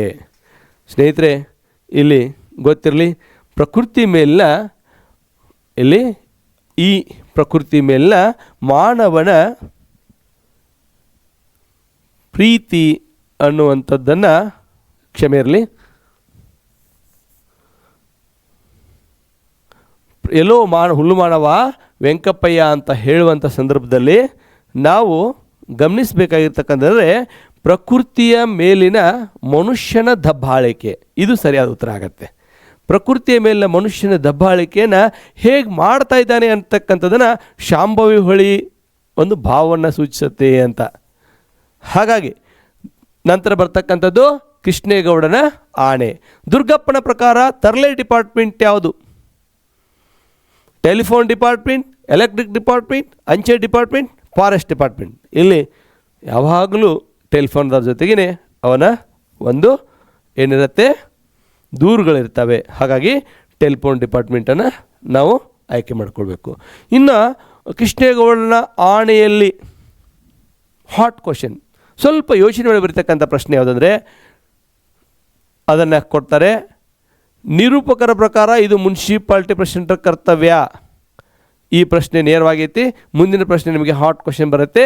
ಇಲ್ಲಿ ನಿರೂಪಕರ ಪ್ರಕಾರದ ಮುನ್ಸಿಪಾಲ್ಟಿ ಪ್ರೆಸಿಡೆಂಟ್ ಕರ್ತವ್ಯ ಊರನ್ನು ಸ್ವಚ್ಛವಾಗಿಡೋದು, ಕಚೇರಿಯನ್ನು ಸ್ವಚ್ಛವಾಗಿಡೋದು, ರಸ್ತೆಯನ್ನು ಸ್ವಚ್ಛವಾಗಿಡೋದು, ತಮ್ಮ ಮನೆ ಸುತ್ತಮುತ್ತ ಸ್ವಚ್ಛವನ್ನು ಮಾಡಿಸೋದು. ಯಾವುದನ್ನು ಹೇಳಿ? ಊರನ್ನು ಸ್ವಚ್ಛವಾಗಿಡೋದು. ಇಡೀ ಊರು ಸಂಬಂಧಪಟ್ಟಿದ ಹಾಗೆ ಇರ್ತಾರೆ ಅಂತ. ಹಾಗೆ ಆಗಲೇ ಹೇಳಿದಲ್ಲ, ಹಾಟ್ ಕ್ವಶನ್ ಅಂತ ಹೇಳಿದ್ವಲ್ಲ ಅದು. ಆನೆ ಅಷ್ಟು ದೊಡ್ಡ ಪ್ರಾಣಿಯಾದರೂ ಸುಳಿವೆ ಕೊಡದೆ ತಂಗಾಳಿಯಂತೆ ಓಡಾಡಬಲ್ಲದು ಎನ್ನುವುದು ನಾಗರಾಜನ ಸರ್ವೀಸಿನಲ್ಲಿ ಎಷ್ಟೋ ಸಾರಿ ಗಮನಕ್ಕೆ ಬಂದಿತ್ತು. ಅದಕ್ಕೆ ಅವನು ಮೈಯೆಲ್ಲ ಕಣ್ಣಾಗಿ ಕುಳಿತಿದ್ದ. ಇಲ್ಲಿ ಆನೆ ಕುರಿತು ಹೇಳಿರುವ ಸಂಗತಿ ಯಾವುದು? ಆಯ್ಕೆ ನೋಡಿ, ಚೆನ್ನಾಗಿದೆ ಪ್ರಶ್ನೆ, ಚೆನ್ನಾಗಿದೆ ನೋಡಿ. ಆನೆ ದೊಡ್ಡ ಪ್ರಾಣಿ. ಆನೆ ಪ್ರಶ್ನೆ ಹೆಂಗಿದೆ ನೋಡಿ. ಆನೆ ಅಷ್ಟು ದೊಡ್ಡ ಪ್ರಾಣಿಯಾದರೂ ಸುಳಿವೆ ಕೊಡದೆ ತಂಗಾಳಿಯಂತೆ ಓಡಾಡಬಲ್ಲದು ಎನ್ನುವುದು ನಾಗರಾಜನ ಸರ್ವೀಸಿನಲ್ಲಿ ಎಷ್ಟೋ ಸಾರಿ ಗಮನಕ್ಕೆ ಬಂದಿದೆ. ಅದಕ್ಕೆ ಅವನು ಮೈಯೆಲ್ಲ ಕಣ್ಣಾಕಿಕೊಳ್ತಿದ್ದ. ಇಲ್ಲಿ ಆನೆ ಕುರಿತು ಇರತಕ್ಕಂಥ ಸಂಗತಿ ಅಂದರೆ, ಆನೆ ದೊಡ್ಡ ಪ್ರಾಣಿ, ಅದು ಸೂಕ್ಷ್ಮವಾಗಿರುತ್ತದೆ. ಆನೆ ದೊಡ್ಡ ಪ್ರಾಣಿ, ಅದು ಗದ್ದಲ ಮಾಡಿಕೊಂಡೇ ಓಡಾಡ್ತದೆ. ಈ ಆನೆ ದೊಡ್ಡ ಪ್ರಾಣಿ, ಅದು ಸೂಕ್ಷ್ಮವಾಗಿ ವರ್ತಿಸ್ತದೆ. ಈ ಆನೆ ದೊಡ್ಡ ಪ್ರಾಣಿ, ಅದು ಸೂಕ್ಷ್ಮವಾಗಿ ವರ್ತಿಸುವುದಿಲ್ಲ. ಇಲ್ಲಿ ನೋಡಿ, ಆನೆ ದೊಡ್ಡ ಪ್ರಾಣಿ, ಅದು ಸೂಕ್ಷ್ಮವಾಗಿ ವರ್ತಿಸುತ್ತದೆ ಅನ್ನುವಂಥದ್ದು ಇಲ್ಲಿ ನಮ್ಮ ಆಯ್ಕೆ ಆಗತ್ತೆ. ಹಾಗಾಗಿ ಇದು ನಾವು ಎರಡನೆಯ ಮಾದರಿ ಪ್ರಶ್ನೆ ಪತ್ರಿಕೆಯ ಬಹು ಆಯ್ಕೆಯ ಪ್ರಶ್ನೆಗಳಿಗೆ 10 ಅಂಕಗಳಿಗೆ ಉತ್ತರಿಸಿದ್ದೀವಿ. ಇನ್ನು ಬಿಟ್ಟ ಸ್ಥಳವನ್ನು ಪೂರ್ಣಗೊಳಿಸಿ ಅನ್ನೋ ತಲೆ ಕೇಳೋಣ. ಡ್ಯಾಶ್ ಮುಂಬೈ ಪ್ರಸಿದ್ಧ ನ್ಯಾಯವಾದಿ ಆದರು. ಇದರಲ್ಲಿ ಕೇಳ್ತಾರೆ 5 ಕೊಟ್ಟಿದ್ದಾರೆ. ಪ್ರಶ್ನೆ ಕೇಳೋದು ಮನೋರಮೆ, ಚಹಾ, ಸೀತಾ, ಭಾಷೆ, ಪ್ಲೇವಿಯಾ ಅಂತ.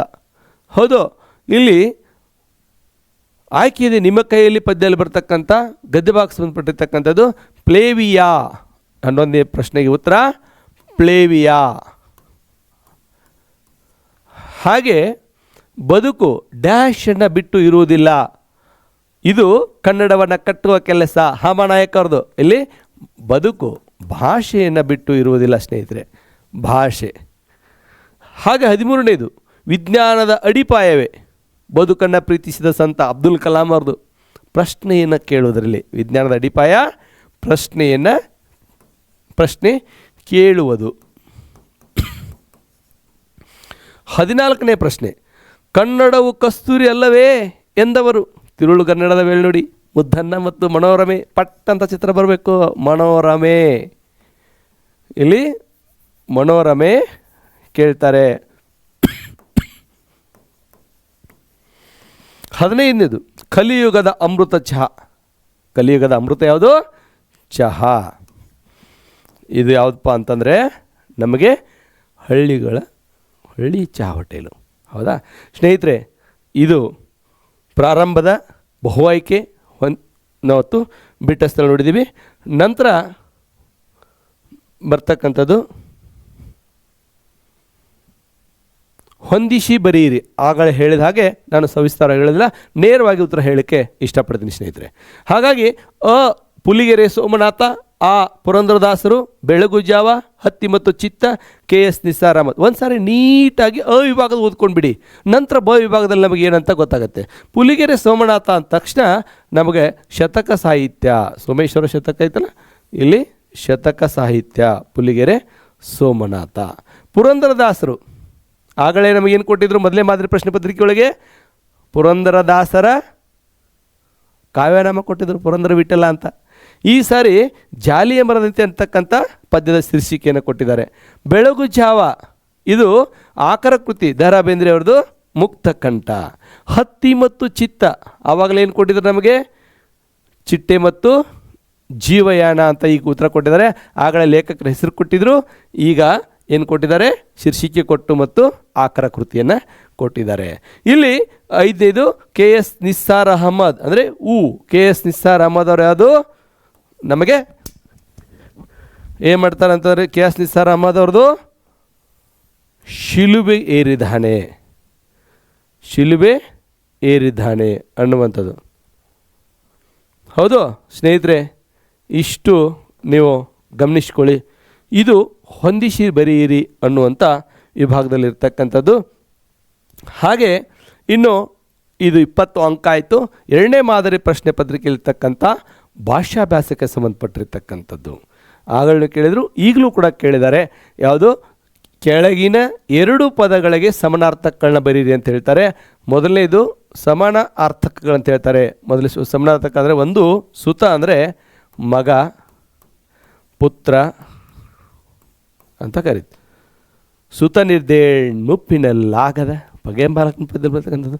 ಬಂಗಾರ, ಬಂಗಾರ ಅಂದರೆ ಕನಕ, ಕನಕ ಮತ್ತು ಚಿನ್ನ. ನಂಜು, ನಂಜು ವಿಷ, ಹಾಲಾಹಲ.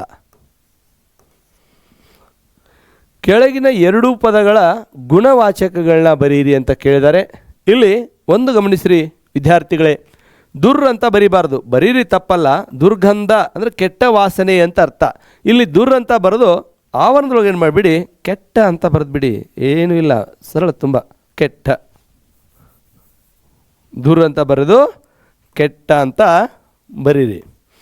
ಎರಡನೇದು ಕ್ರೂರ ಕರ್ಮ, ಇಲ್ಲಿ ಕ್ರೂರ. ಮೂರನೇದು ಗಟ್ಟಿ ಪಾದ, ಒಂದು ಹೆಚ್ಚಿಗಿಡುತ್ತೇನೆ, ಗಟ್ಟಿ ಪಾದ. ಹೌದು, ಇದನ್ನು ಗಮನಿಸಿ. ನಂತರ ಬರ್ತಕ್ಕಂಥದ್ದು ಕೆಳಗಿನ 2 ಪದಗಳ ಕ್ರಿಯಾಪದಗಳ ಧಾತು ರೂಪವನ್ನು ಗುರುತಿಸಿರಿ. ಧಾತು ಅಂದರೆ ಕ್ರಿಯಾಪದ ಮೂಲ ರೂಪ ಅಂತ ಹೇಳಿದ್ದೀನಿ. ಆಗಲೇ ಒಂದು ಸ್ವಲ್ಪ ನಿಮ್ಗೆ ಸಮಯ ಹೆಚ್ಚಿಗೆ ತೊಗೊಂಡ್ಕೊಂಡಿದ್ದೀನಿ. ಈಗ ನೇರವಾಗಿ ಹೇಳ್ತೀನಿ. ತೂಗಿದನು, ತೂಗು. ಕೊಟ್ಟರು, ಕೊಟ್ಟ ಅಂತ ಬರಿಬಾರ್ದು, ಕೊಡು. ಯಾಕಂದರೆ ಕನ್ನಡದಲ್ಲಿ ಆಡುವುದರ ಭಾವ ಆಟ, ಮಾಡುವುದರ ಭಾವ ಮಾಟ, ನೋಡುವುದರ ಭಾವ ನೋಟ. ಡಕಾರಕ್ಕೆ ಟಕಾರ ಬರ್ತಕ್ಕಂಥದ್ದು. ಕೊಟ್ಟರು, ಕೊಡು. ಕೊಟ್ಟ ಅಂತ ಬರಿಬಾರ್ದು, ಕೊಡು ಅಂತ ಬರೀರಿ. ಕೊಟ್ಟ ಅಂತ ಬರೀರಿ, ಸಂಶಯ ಬರಬಾರ್ದು ನಿಮ್ಗೆ. ಕೊಟ್ಟ ಅಂತ ಕೊಡು ಅಂದರೆ ಇದು ನಮ್ಗೆ ಗೊತ್ತಿರಬೇಕು ಅಂತ. ಓದು, ಇಲ್ಲಿ ಓದು ಕ್ರಿಯಾಪದ ಮೂಲ ರೂಪ ಓದು. ಇನ್ನು ಕೆಳಗಿನ 2ಗಳಿಗೆ ದ್ವಿರುಕ್ತಿ ಪದಗಳನ್ನ ನಿಮ್ಮ ಸ್ವಂತ ವಾಕ್ಯದಲ್ಲಿ ಬಳಸಿ ಬರೆಯಿರಿ ಅಂತ ಕೇಳ್ತಾರೆ. ಇಲ್ಲಿ ದ್ವಿರುಕ್ತಿ ಅಂತಂದರೆ, ದ್ವಿ ಅಂದರೆ 2, ಉಕ್ತಿ ಅಂದರೆ ಪದ. ಒಂದೇ ಪದನ 2 ಸಲ ಬಳಸ್ತೀವಲ್ಲ ನಾವು. ಹಚ್ಚ ಹಸಿರು, ಮಲೆನಾಡು ಹಚ್ಚ ಹಸಿರಿನಿಂದ ಕೂಡಿಕೊಂಡಿದೆ. ಬೇಡ ಬೇಡ, ಈಗಲೇ ತಾನೇ ಊಟ ಮಾಡ್ಕೊಂಡು ಬಂದೆ, ಇದು ಸರಳೀಕರಣ ಆಗುತ್ತೆ. ಇನ್ನೊಂದು ಚೂರು ಅರ್ಥ ಬರುವಾಗಿ ಬರಿಬೇಕು. ಹೌದಾ? ಬೇಡ ಬೇಡ ರೀ, ನಾನು ಈಗಲೇ ಆ ಕೆಲಸ ಪೂರ್ಣಗೊಳಿಸಿದ್ದೀನಿ. ಮೆಲ್ಲ ಮೆಲ್ಲನೆ, ಮಗು ಮಲಗಿದೆ, ಮೆಲ್ಲ ಮೆಲ್ಲನೆ ಬನ್ನಿ ಅಂತ ಹೇಳುವಂಥದ್ದನ್ನು ಗಮನಿಸ್ತೀವಿ. ಕೆಳಗಿನ 2 ಪದಗಳ ವಿಭಕ್ತಿಗಳನ್ನ ಹೆಸರಿಸಿ ಅಂತ ಹೇಳ್ತಾರೆ. ಇಲ್ಲಿ ಕಂಪ್ಲೀಟ್ಲಿ ನಿಮಗೆ 2 ಕೊಟ್ಟಿದ್ದಾರೆ. 2 ಅಂದರೆ 3 ಕೊಟ್ಟಿದ್ದಾರೆ. 3ರಲ್ಲಿ 2ನ ಹೊಸಗನ್ನಡ ವಿಭಕ್ತಿ ಪ್ರತ್ಯಯ ಇದೆ, 1 ಹಳೆಗನ್ನಡ ಇದೆ. ಆಗಲೇ ಹೇಳಿದಾಗೆ ವಿಭಕ್ತಿ ಮತ್ತು ಪ್ರತ್ಯಯ 2 ಬರೆದ್ರೆ ಚೆನ್ನಾಗಿರುತ್ತೆ. ಬಸಲಿಂಗನಿಗೆ, ಗೆ ಗೆ ಇದು ಚತುರ್ಥಿ. ಹೌದು. ಹಾಗೆ ಗದ್ಯದೊಳ್ ಸಪ್ತಮಿ, ಓಳ್. ಮಂತ್ರಿಯು ಉ ಪ್ರಥಮ. ಹೌದಾ? ಹಾಗೆ ಕೆಳಗಿನ 2 ಪದಗಳ ತತ್ಸಮ ರೂಪ ಬರೀರಿ ಅಂತ ಇದೆ. ಜಶ, ಯಶ. ಆಗಲೇ ಹೇಳಿದ್ದೀನಿ ನಾನು, ಏನಪ್ಪ ಅಂದರೆ ಯಕಾರಕ್ಕೆ ಜಕಾರ ಬರ್ತಕ್ಕಂಥದ್ದು. ಪರೀಕ್ಷಿಸು, ಪರೀಕ್ಷಿಸು, ಪರೀಕ್ಷಿಸು. ಸಕ್ಕದ, ಸಂಸ್ಕೃತ, ಸಕ್ಕದ ಸಂಸ್ಕೃತ. ಆತ್ಮೀಯ ವಿದ್ಯಾರ್ಥಿಗಳೇ, ಇದು 2ನೆಯ ಮಾದರಿಯ ಪ್ರಶ್ನೆ ಪತ್ರಿಕೆ ಪೂರ್ಣವಾಯಿತು ಅಂತ ಹೇಳ್ತಾ ಈಗ ನೇರವಾಗಿ ನಾನು 3ನೇ ಮಾದರಿ ಪ್ರಶ್ನೆ ಪತ್ರಿಕೆಗೆ ಹೊರಡ್ತಾ ಇದ್ದೀನಿ. 3ನೇ ಮಾದರಿಯ ಪ್ರಶ್ನೆ ಪತ್ರಿಕೆ ಬಿಡಿಸೋಣ. 2025-26ನೇ ಸಾಲಿನ 3ನೇ ಮಾದರಿ ಪ್ರಶ್ನೆ ಪತ್ರಿಕೆ. ಇಲ್ಲಿ ಮೊದಲನೇದು ಬಂದಿರತಕ್ಕಂಥದ್ದು ಕದಡಿಸಲಂ ತಿಳಿ ಬಂದಿದೆ. ಬಹು ಆಯ್ಕೆ ಪ್ರಶ್ನೆ ನೋಡೋಣ. ಸೀತೆಯು ತೃಣಸಮಾನವೆಂದು ಭಾವಿಸಿದ್ದು ರಾವಣನ ರೂಪವನ್ನು, ಸೌಮಿತ್ರಿಯನ್ನು, ಕಚರಕಾಂತಿಯರಣ, ರಘುತನುಜರಣ. ಇಲ್ಲಿ ರಾವಣನ ರೂಪವನ್ನು ಸೀತೆ ತೃಣಸಮಾನವೆಂದು ಭಾವಿಸಿದಳು. ಯಾರ ಕೈಯಲ್ಲಿ ದರ್ಪಣವಿದ್ದು ಫಲವಿಲ್ಲ? ಶಿವ, ಅಂಧಕ, ಬರ್ಕಟ, ಶಿವಶರಣ. ಆಯ್ಕೆ ಆ. ಅಂಧಕನ ಕೈಯಲ್ಲಿ ದರ್ಪಣವಿದ್ದು ಫಲವಿಲ್ಲ. ಯಾವುದನ್ನು ಗೆದ್ದವನನ್ನು ಯೋಗಿ ಎನ್ನಬಹುದು? ಅರಿಷಡ್ವರ್ಗಗಳನ್ನ ಪಾಪ, ಚಮತ್ಕಾರ, ದುಃಖ. ಇಲ್ಲಿ ಆಯ್ಕೆ ಅ, ಅರಿಷಡ್ವರ್ಗಗಳನ್ನ ಗೆಲ್ಲುವವನು. ಲೋಕದ ನಾನಾ ಚಮತ್ಕಾರ ಅರಿಯಲ್ಬಲ್ಲಡೆ ಮಂತ್ರಿಯಾಗು, ಕೋಪವನ್ನು ತೊರೆಯಲ್ಬಲ್ಲಡೆ. ಹಾಗೆ ಅರಿಷಡ್ವರ್ಗಗಳನ್ನ ಗೆಲ್ಲಲ್ಬಲ್ಲಡೆ ಯೋಗಿಯಾಗು, ಪಗೆ ಎಂಬಾಲಕನೆಂಬರೆ ಅನ್ನುವಂಥ ಪದದಲ್ಲಿ ಬಂದಿರತಕ್ಕಂಥದ್ದು. ಜಾಲಿಯ ರಸಸ್ವಾದವು ಹೇಗಿರುತ್ತದೆ? ಸಿಹಿಯಾಗಿ, ಹುಳಿಯಾಗಿ, ವಿಷದಂತೆ, ಉಪ್ಪಿನಂತೆ. ಆಯ್ಕೆ ಇ, ವಿಷದಂತೆ. ಹಾಗೆ ಬಾಣ್ ಹೊಗಲರುಂಟು, ಮನ ಚಿಗುಲರುಂಟು. ಬಾಣ್ ಹೊಗರಲುಂಟು, ಮರ ಚಿಗುರಲುಂಟು, ಬರಲುಂಟೆ ಸುಗ್ಗಿ. ಮತ್ತೆ ಈ ಸಾಲುಗಳಲ್ಲಿ ಹೊಮ್ಮಿದ ಕವಿಯ ಭಾವವೆಂದರೆ, ಇಲ್ಲಿ ಬೇಂದ್ರೆಯವರ ಬೆಳಗು ಜಾವ ಪದ್ಯದಲ್ಲಿ ಹೇಳ್ತಾರೆ. ಇದರ ಭಾವವನ್ನು ಕೇಳ್ತಾರೆ. ಇದು ಅಪ್ಲೈಡ್ ಕ್ವಶನ್ಸ್ ಅಂತ ಕೇಳ್ತೀವಿ ಅಥವಾ ಹಾಟ್ ಕ್ವಶನ್ ಅಂತ ಕೇಳ್ತೀವಲ್ಲ, ಅಲ್ಲಿ ಬರ್ತಕ್ಕಂಥ ಸ್ವಲ್ಪ ಅಂಥ ಸಂದರ್ಭ ಬಂದಾಗ ಏನು ಮಾಡಿ, ಒಂದಿಷ್ಟು ಸಮಯ ತೆಗೆದುಕೊಳ್ಳಿ, 1-2 ನಿಮಿಷ ನಿಧಾನಕ್ಕೆ ಯೋಚನೆ ಮಾಡಿ ಬರೀರಿ. ಆ ಪ್ರಶ್ನೆಗಳಂತ ಬಂದಾಗ, ಅಂದರೆ ಅಪ್ಲೈಡ್ ಕ್ವಶನ್ಸ್ ಅಂತ ಬಂದಾಗ ಸ್ವಲ್ಪ ಯೋಚನೆ ಮಾಡಿ ನೀವು ಉತ್ತರಿಸೋಕ್ಕೆ ಪ್ರಯತ್ನ ಪಡಿ. ಇಲ್ಲಿ ಆಯ್ಕೆ ಅ, ಬಾನು ಮತ್ತು ಮರದ ನಿತ್ಯ ನೂತನತೆ ನಮಗಿಲ್ಲವಲ್ಲ ಎಂಬುವುದು. ಬದುಕಿನಲ್ಲಿ ನಿತ್ಯ ನೂತನೆ ಸದಾ ಇರುತ್ತದೆ ಎಂಬುದು. ಮುಪ್ಪು ಚಿಂತನೆಗಳು ಸದಾ ಬಾಧಿಸ್ತವೆ ಎಂದು, ಹರೆಯ ಮತ್ತೆ ಮತ್ತೆ ಮರುಕಳಿಸುತ್ತದೆ ಎಂದು. ಬಹಳ ಜಾಗರೂಕನಾಗಿರಬೇಕು, ಬಹಳ ಜಾಗರೂಕರಾಗಿರಬೇಕು. ಬಹು ಆಯ್ಕೆ ಪ್ರಶ್ನೆಗಳಲ್ಲಿ ನಾವು ಎಷ್ಟು ತ್ವರಿತಗತಿயை ತೆಗೆದುಕೊಳ್ತೀವಿ, ಅಷ್ಟೇ ನಾವು ಯೋಚನೆ ಕೂಡ ಅಷ್ಟೇ ತ್ವರಿತಗತಿಯಲ್ಲಿ ಮಾಡಬೇಕು. ಇಲ್ಲಿ ಬಾಣು, ಬಾಣ್ ನೋಡಿ, ಬಾಣ್ ಅಂದರೆ ಆಕಾಶ, ಬಾಣು ಅಂದರೆ ಸೂರ್ಯ. ಬಾಣ್ ಹೊಗರಲುಂಟು, ಮರ ಚಿಗುರಲುಂಟು, ಬರಲುಂಟೆ ಸುಗ್ಗಿ. ಮತ್ತೆ ಅಂದರೆ ಬಾಣು ಮತ್ತು ಮರದ ನಿತ್ಯ ನೂತನೆ ನಮಗಿಲ್ಲವೆಲ್ಲ ಅಂದು. ಮನುಷ್ಯ ಬಾಲ್ಯ, ಯೌವನ, ಮುಪ್ಪು ಇವು ಒಂದೊಂದು ಬಾರಿ ಬಂದು ಹೋಗ್ತಾವೆ. ಆದರೆ ಪ್ರಕೃತಿ ಹಾಗಿಲ್ಲ, ಆ ಅವಕಾಶ ನಮಗಿಲ್ವಲ್ಲ ಅಂತ ಹೇಳ್ತಾನೆ. ಹಾಗಾಗಿ ಆಯ್ಕೆ ಅ ಏನಿದು, ಬಾಣು ಮತ್ತು ಮರದ ನಿತ್ಯ ನೂತನತೆ ನಮಗಿಲ್ಲವೆಂಬುವುದು. ನಂತರದ ಪ್ರಶ್ನೆ ನೋಡಿ, ಗದ್ಯ ಭಾಗ ಸಂಬಂಧಪಟ್ಟದ್ದು. ಬಸಲಿಂಗ ವೈದ್ಯರಿಗಾಗಿ ಅಲೆದಾಗ ಜೊತೆಗಿದ್ದ ರಾಜಕಾರಣಿ ಯಾರು? ರುದ್ರಪ್ಪ, ತಿಮ್ಮಪ್ಪ, ಶಿವನೂರು ಸ್ವಾಮಿ, ಚಂದ್ರಪ್ಪ. ಹೌದು, ಇಲ್ಲಿ ನಮಗೆ ಆಯ್ಕೆ ಅ, ಜೊತೆಗಿದ್ದಂಥ ರಾಜಕಾರಣಿ ರುದ್ರಪ್ಪ. ಹೌದು. ಹಾಗೆ ನಂತರದ ಪ್ರಶ್ನೆಯನ್ನು ನೋಡಿದಾಗ ನಾವು ಮತ್ತೆ ಗದ್ಯ ಭಾಗದಲ್ಲಿರ್ತಕ್ಕಂಥ ಹಾಟ್ ಕ್ವಶನ್ ನೋಡ್ತಾ ಇದ್ದೀವಿ. ಪ್ರತಿಯೊಬ್ಬ ಕನ್ನಡಿಗನು ಪ್ರತಿಯೊಂದು ಅಂಗುಲದಲ್ಲಿಯೂ ಕನ್ನಡಿಗನಾಗಬೇಕು, ಆಗ ಮಾತ್ರ ಅನೇಕ ಸಮಸ್ಯೆಗಳಿಗೆ ಪರಿಹಾರ ದೊರಕುತ್ತದೆ ಎಂದು ಹಾಮಾನ ಹೇಳಿರುವುದರ ಸಾರ ಅಂತಂದರೆ ಅರ್ಥ. ಅವರು ಯಾವ ಒಂದು ಭಾವದಲ್ಲಿ ಹೇಳಿದ್ದಾರೆ, ಅರ್ಥದಲ್ಲಿ ಹೇಳಿದ್ದಾರೆ ಅಂತ. ಕನ್ನಡದ ಕೆಲಸಗಳಲ್ಲಿ ಸಾರ್ವಜನಿಕರ ಹೊಣೆ ಇರುತ್ತದೆ. ಕನ್ನಡದ ಕೆಲಸಗಳು ಸರ್ಕಾರದಿಂದ ಮಾತ್ರ ನಡೆಯಬೇಕು.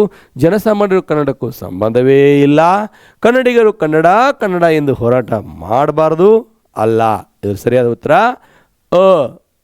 ಕನ್ನಡದ ಕೆಲಸಗಳಲ್ಲಿ ಸಾರ್ವಜನಿಕರ ಹೊಣೆಯೂ ಇರುತ್ತದೆ ಅನ್ನುವಂಥದ್ದು ಭಾಳ ಸ್ಪಷ್ಟವಾಗಿ ಹಾಮಾನ ಅವರು ಹೇಳ್ತಾರೆ. ಇನ್ನು ದೀರ್ಘಗದ್ದಲ್ಲಿ ಬರ್ತೀವಿ. ಬಹು ಆಯ್ಕೆ ಪ್ರಶ್ನೆ, ಆನೆಯ ಮಾವುತನ ಹೆಸರು. ಬಹಳಷ್ಟು ಸಾರಿ ಪ್ರಶ್ನೆ ಕೇಳಿದ್ದಾರೆ ವಿದ್ಯಾರ್ಥಿಗಳೇ, ನೆನಪಿಟ್ಕೊಳ್ಳಿ. ಶಿವೇಗೌಡ, ಕೃಷ್ಣೇಗೌಡ, ನಾಗರಾಜ, ವೇಲಾಯುಧ. ಹಾಗಾಗಿ ವೇಲಾಯುಧ ಇಲ್ಲಿ ಸರಿಯಾಗಿರ್ತಕ್ಕಂಥ ಉತ್ತರ. ಇಲ್ಲಿ ಹಾಟ್ ಕ್ವಶನ್ ಕೇಳಿದಾರೆ ನೋಡಿ. ಅದೇಗೋ ಆನೆ ಕೆಲಸ ಅಂತೀಯಾ? ತಂತಿ ಮೇಲೆ ಕೊಂಬೆ ಹೇಳಿದ್ರೆ ಅದಕ್ಕೆ ಕರೆಂಟ್ ಹೊಡೆದು ಸತ್ತೋಗೋದಿಲ್ಲೇನೋ ಎಂಬ ನಿರೂಪಕರ ಮಾತಿನಲ್ಲಿ ವ್ಯಕ್ತವಾಗಿರುವ ಭಾವ. ದುರ್ಗಪ್ಪನ ಮಾತಿನ ಮೇಲೆ ನಂಬಿಕೆ. ಯಾಕೆ ಈ ಮಾತನ್ನು ಹೇಳಿದವರು ಯಾರು? ದುರ್ಗಪ್ಪ ಹೇಳಿದ ತಕ್ಷಣ ನಿರೂಪಕರು ಹೇಳ್ತಾರೆ. ದುರ್ಗಪ್ಪನ ಮಾತಿನ ಮೇಲೆ ಅಪನಂಬಿಕೆ, ಆನೆ ಮೇಲೆ ತಪ್ಪೊರಿಸಿದ್ದು ಸರಿ ಎಂಬ ಭಾವ, ದುರ್ಗಪ್ಪ ಚಾಡಿಕೋರಣ ಎಂಬ ಭಾವ. ಅಲ್ಲ, ಇದರಲ್ಲಿ ಸರಿಯಾದ ಉತ್ತರ ಯಾವುದು? ದುರ್ಗಪ್ಪನ ಮೇಲಿನ ಅಪನಂಬಿಕೆ. ಹಾಗೆ ಇಲ್ಲಿ ಟೆಲಿಫೋನ್ ಸಿಬ್ಬಂದಿ ಮುಷ್ಕರ ಹೂಡಿದ್ದು ಇವರ ವಿರುದ್ಧ ಅರಣ್ಯ ಇಲಾಖೆ, ಲೋಕೋಪಯೋಗಿ ಇಲಾಖೆ, ಕೃಷಿ ಇಲಾಖೆ, ವಿದ್ಯುತ್ ಇಲಾಖೆಯವ್ರ ಜೊತೆಗೆ ಇವರು ಏನು ಮಾಡಿರ್ತಾರೆ? ಮುಷ್ಕರವನ್ನು ಹೂಡಿರ್ತಾರೆ. ಹೌದಾ? ಹಾಗೆ ಎರಡನೇ ವಿಭಾಗ ಇದರಲ್ಲಿ ಬರ್ತಕ್ಕಂಥದ್ದು ಬಿಟ್ಟ ಸ್ಥಳವನ್ನು ಪೂರ್ಣಗೊಳಿಸ್ರಿ ಅಂತ. ಇದರಲ್ಲಿ ಮೊದಲನೇದು ಅಂದರೆ 11ನೇದು, ಅದೃಷ್ಟದ ಪ್ರಶ್ನೆ ಬಂದಾಗ ಲೇಖಕಿಗೆ ನೆನಪಾಗುವುದು ಸೀತಾ. ಕೊಟ್ಟಿದ್ದಾರೆ ನೋಡಿ, ಸೀತಾ. ದನಿಗಳ ಮನೆಯ ಪಕ್ಕದಲ್ಲಿ ಹರಿಯುತ್ತಿದ್ದ ಹೊಳೆ ಶಾಂಭವಿ. ಶಾಂಭವಿ ಹೊಳೆ. ಪ್ರಶ್ನೆ ಕೇಳುವುದು ವಿಜ್ಞಾನದ ಅಡಿಪಾಯವೆಂದು ಕಲಾಂ ಅವರ ಅಭಿಪ್ರಾಯವಾಗಿತ್ತು. ಇದನ್ನೇ ಮೊದಲನೇ ಮಾದರಿ ಪ್ರಶ್ನೆ ಪತ್ರಗಳಿಗೆ ಯಾವ ರೀತಿಯಾಗಿ ಕೇಳಿದರು, ಮೂರನೇ ಮಾದರಿ ಪ್ರಶ್ನೆ ಪತ್ರಗಳಿಗೆ ಯಾವ ರೀತಿ ಕೇಳಿದ್ರು ಅಂತ ಗಮನಿಸಿ. ಇಲ್ಲಿ ಪ್ರಶ್ನೆ ಕೇಳುವುದು ವಿಜ್ಞಾನದ ಅಡಿಪಾಯ ಎಂಬುದು ಕಲಾಂ ಅವರ ಅಭಿಪ್ರಾಯ. ಕನ್ನಡವು ಕಸ್ತೂರಿ ಅಲ್ಲವೇ ಎಂದವರು ಮನೋರಮೆ.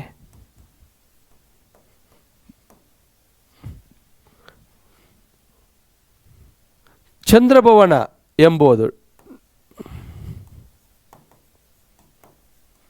ಹಳ್ಳಿಯ ಚಹಾ ಹೋಟೆಲ್ನಲ್ಲಿರುವ ಹೆಸರು.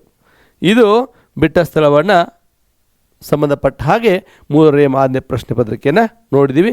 ಈಗ ಹೊಂದಿಸಿ ಬರೀರಿ ಅಂತಕ್ಕಂಥದ್ದನ್ನು ನೋಡ್ತಾ ಹೋಗೋಣ. ವಿಭಾಗ ಕೊಟ್ಟಿದ್ದಾರೆ, ಒಂದು ಸಾರಿ ಚೆಂದಾಗಿ ಓದ್ಕೊಳ್ಳಿ ಅಂತ ಹೇಳಿದ್ದೀನಿ ನಾನು. ಸೋಮೇಶ್ವರ ಶತಕ, ಜಾಲಿಯ ಮರದಂತೆ, ವ್ಯಕ್ತಿಪರ ಕವನಗಳು, ಹತ್ತಿ ಚಿತ್ತ, ಸುಕನ್ಯಾ ಮಾರುತಿ. ಹಾಗಿದ್ರೆ ಮೊದಲೇದು ಯಾವುದು? ಸೋಮೇಶ್ವರ ಶತಕ. ಅಲ್ಲಿ ಪದ್ಯದ ಶೀರ್ಷಿಕೆ ಯಾವುದು? ಪಗೆಯಂ ಬಾಲಕನೆಂಬರೇ. ಜಾಲಿಯ ಮರದಂತೆ ಇದು ಯಾವ ರೀತಿಯಲ್ಲಿದೆ? ಇದು ಕೀರ್ತನೆ ಪದ್ಯ. ವ್ಯಕ್ತಿಪರ ಕವನಗಳು KS ನಿಸ್ಸಾರ್ ಅಹ್ಮದ್. ಹತ್ತಿ ಮತ್ತು ಚಿತ್ತ ಟಿ ಯಲ್ಲಪ್ಪ. ಸುಕನ್ಯಾ ಮಾರುತಿಯವರು ನಾನೆಂಬ ಮಾಯೆ. ಇದು ಒಮ್ಮೆ ನಗುತ್ತೇವೆ ಅಂತಕ್ಕಂಥ ಪದ್ಯದ ಆಕರ ಕೃತಿ.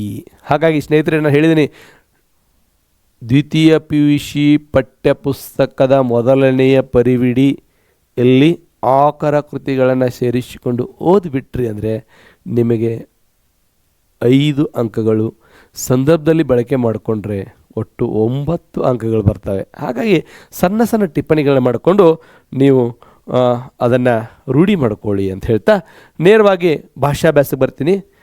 ಕೆಳಗಿನ 2 ಪದಗಳಿಗೆ ನಾನಾರ್ಥಕಗಳನ್ನು ಬರೀರಿ ಅಂತ ಹೇಳ್ತೀವಿ.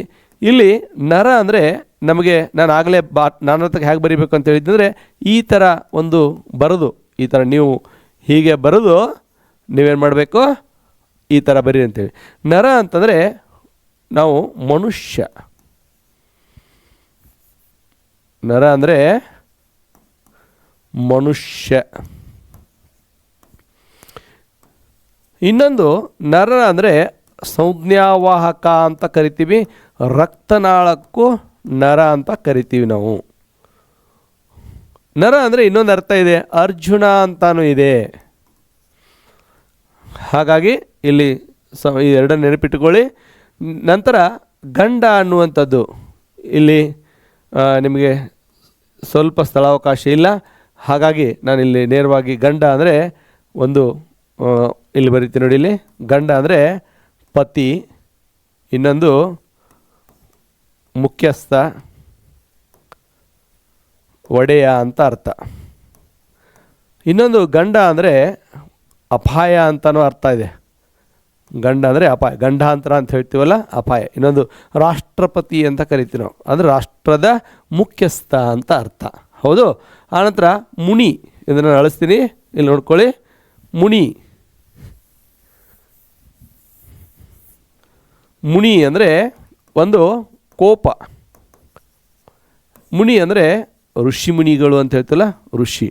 ಇಲ್ಲಿ ಸಂಕ್ಷಿಪ್ತ ಬರಿತೀನಿ ನಾನು. ಪತಿ, ಅಪಾಯ, ಮನುಷ್ಯ, ಸಂಜ್ಞಾವಾಹಕ. ಸರಿ. ಕೆಳಗಿನ 2 ಪದಗಳ ಗುಣವಾಚಕಗಳನ್ನ ಬರೀರಿ ಅಂತ ಕೇಳಿದ್ದಾರೆ. ದುರ್ಜನರು, ಆಗಲೇ ಹೇಳಿದಾಗೆ ದುರ್ ಅಂತ ಬರೀರಿ, ಅವರೊಳಗಡೆ ಕೆಟ್ಟ ಅಂತ ಬರೀರಿ. ದುರ್ಜನ ಕೆಟ್ಟ ಜನ ಅಂತ. ಹಾಡು ಹಕ್ಕಿ, ಇಲ್ಲಿ ಹಾಡು. ದೂರದೃಷ್ಟಿ, ದೂರ. ಇದು ನಂತರದ ಪ್ರಶ್ನೆ. ಕೆಳಗಿನ 2 ಕ್ರಿಯಾಪದಗಳ ಕಾಲವನ್ನು ಸೂಚಿಸಿ. ನಾನು ಯಾವಾಗಲೂ ಹೇಳಿ, ಒಂದು ಕ್ರಿಯಾಪದ ಕೊಟ್ಟರು ಅಂತಂದರೆ ನೀವು ಸ್ವಲ್ಪ ಯೋಚನೆ ಮಾಡಿ ಆ ಪದನ ಬಿಡಿಸಿ ಬರೀರಿ. ಒಂದು ಕ್ರಿಯಾಪದ ಕೊಡಲಿ ಧಾತು ಇರುತ್ತೆ, ಕಾಲಸೂಚಕ ಪ್ರತ್ಯಯ ಇರುತ್ತೆ, ಆಖ್ಯಾತ ಪ್ರತ್ಯಯ ಇರುತ್ತೆ. ಹಾಗಾಗಿ ನಾನು ಆಗಲೇ ಹೇಳಿದಾಗೆ ಇಲ್ಲಿ ಉತ್ತ, ದ, ವ, ಉ ಅಂತ ನೆನಪಿರಬೇಕು ಅಂತ ಹೇಳ್ತೀನಿ. ಉತ್ತ, ದ, ಉ ಅಂತ ಯಾಕೆ ನೆನಪಿರಬೇಕು ಅಂತ ಹೇಳ್ತೀನಿ ಅಂತಂದರೆ, ಇವು ಏನನ್ನು ಸೂಚಿಸ್ತಾವೆ ಅಂತಂದರೆ ಪ್ರಥಮ ಇದು ಏನು ಸೂಚಿಸ್ತಾ ಅಂದರೆ ವರ್ತಮಾನದ ಕಾಲ ಸೂಚಕ ಪ್ರತ್ಯಯ ಉತ್ತ, ಭೂತಕಾಲ ಸೂಚಕ ಪ್ರತ್ಯಯ ಧ, ಭವಿಷ್ಯದ ಕಾಲ ಸೂಚಕ ಪ್ರತ್ಯಯ ವ ಮತ್ತು ಊವ ಅಂತ ಹೇಳ್ತೀವಿ. ಹೌದಾ? ಹಾಗಾಗಿ ನಲಿಯುತ್ತ ಉತ್ತ ಬಂತಲ್ಲ, ಇದು ವರ್ತಮಾನ ಕಾಲ. ವರ್ತಮಾನ ಕಾಲ. ತಿಂದನು ಧ ಭೂತಕಾಲ. ನೋಡಿದಳು ಇದು ಭೂತಕಾಲ. ಹೌದು, ನೆನಪಿಟ್ಟುಗಳು. ಕೆಳಗಿನ 2 ಪದಗಳ ವಿಭಕ್ತಿಗಳನ್ನು ಹೆಸರಿಸಿ ಅಂತ ಹೇಳ್ತಾರೆ. ಇಲ್ಲೆಲ್ಲವೂ ಕೂಡ ನಮಗೆ ಹೊಸಗಣಿದಾವೆ. ಅಲ್ಲಿ ಸಪ್ತಮಿ ವಿಭಕ್ತಿ ಪ್ರತ್ಯಯ, ಸಪ್ತಮಿ. ಹರೆಯಕ್ಕೆ ಚತುರ್ಥಿ, ಕೇಗೆ ಕೇಯಕ್ಕೆ. ನಲ್ಗತೆ ಅಂ ದ್ವಿತೀಯ,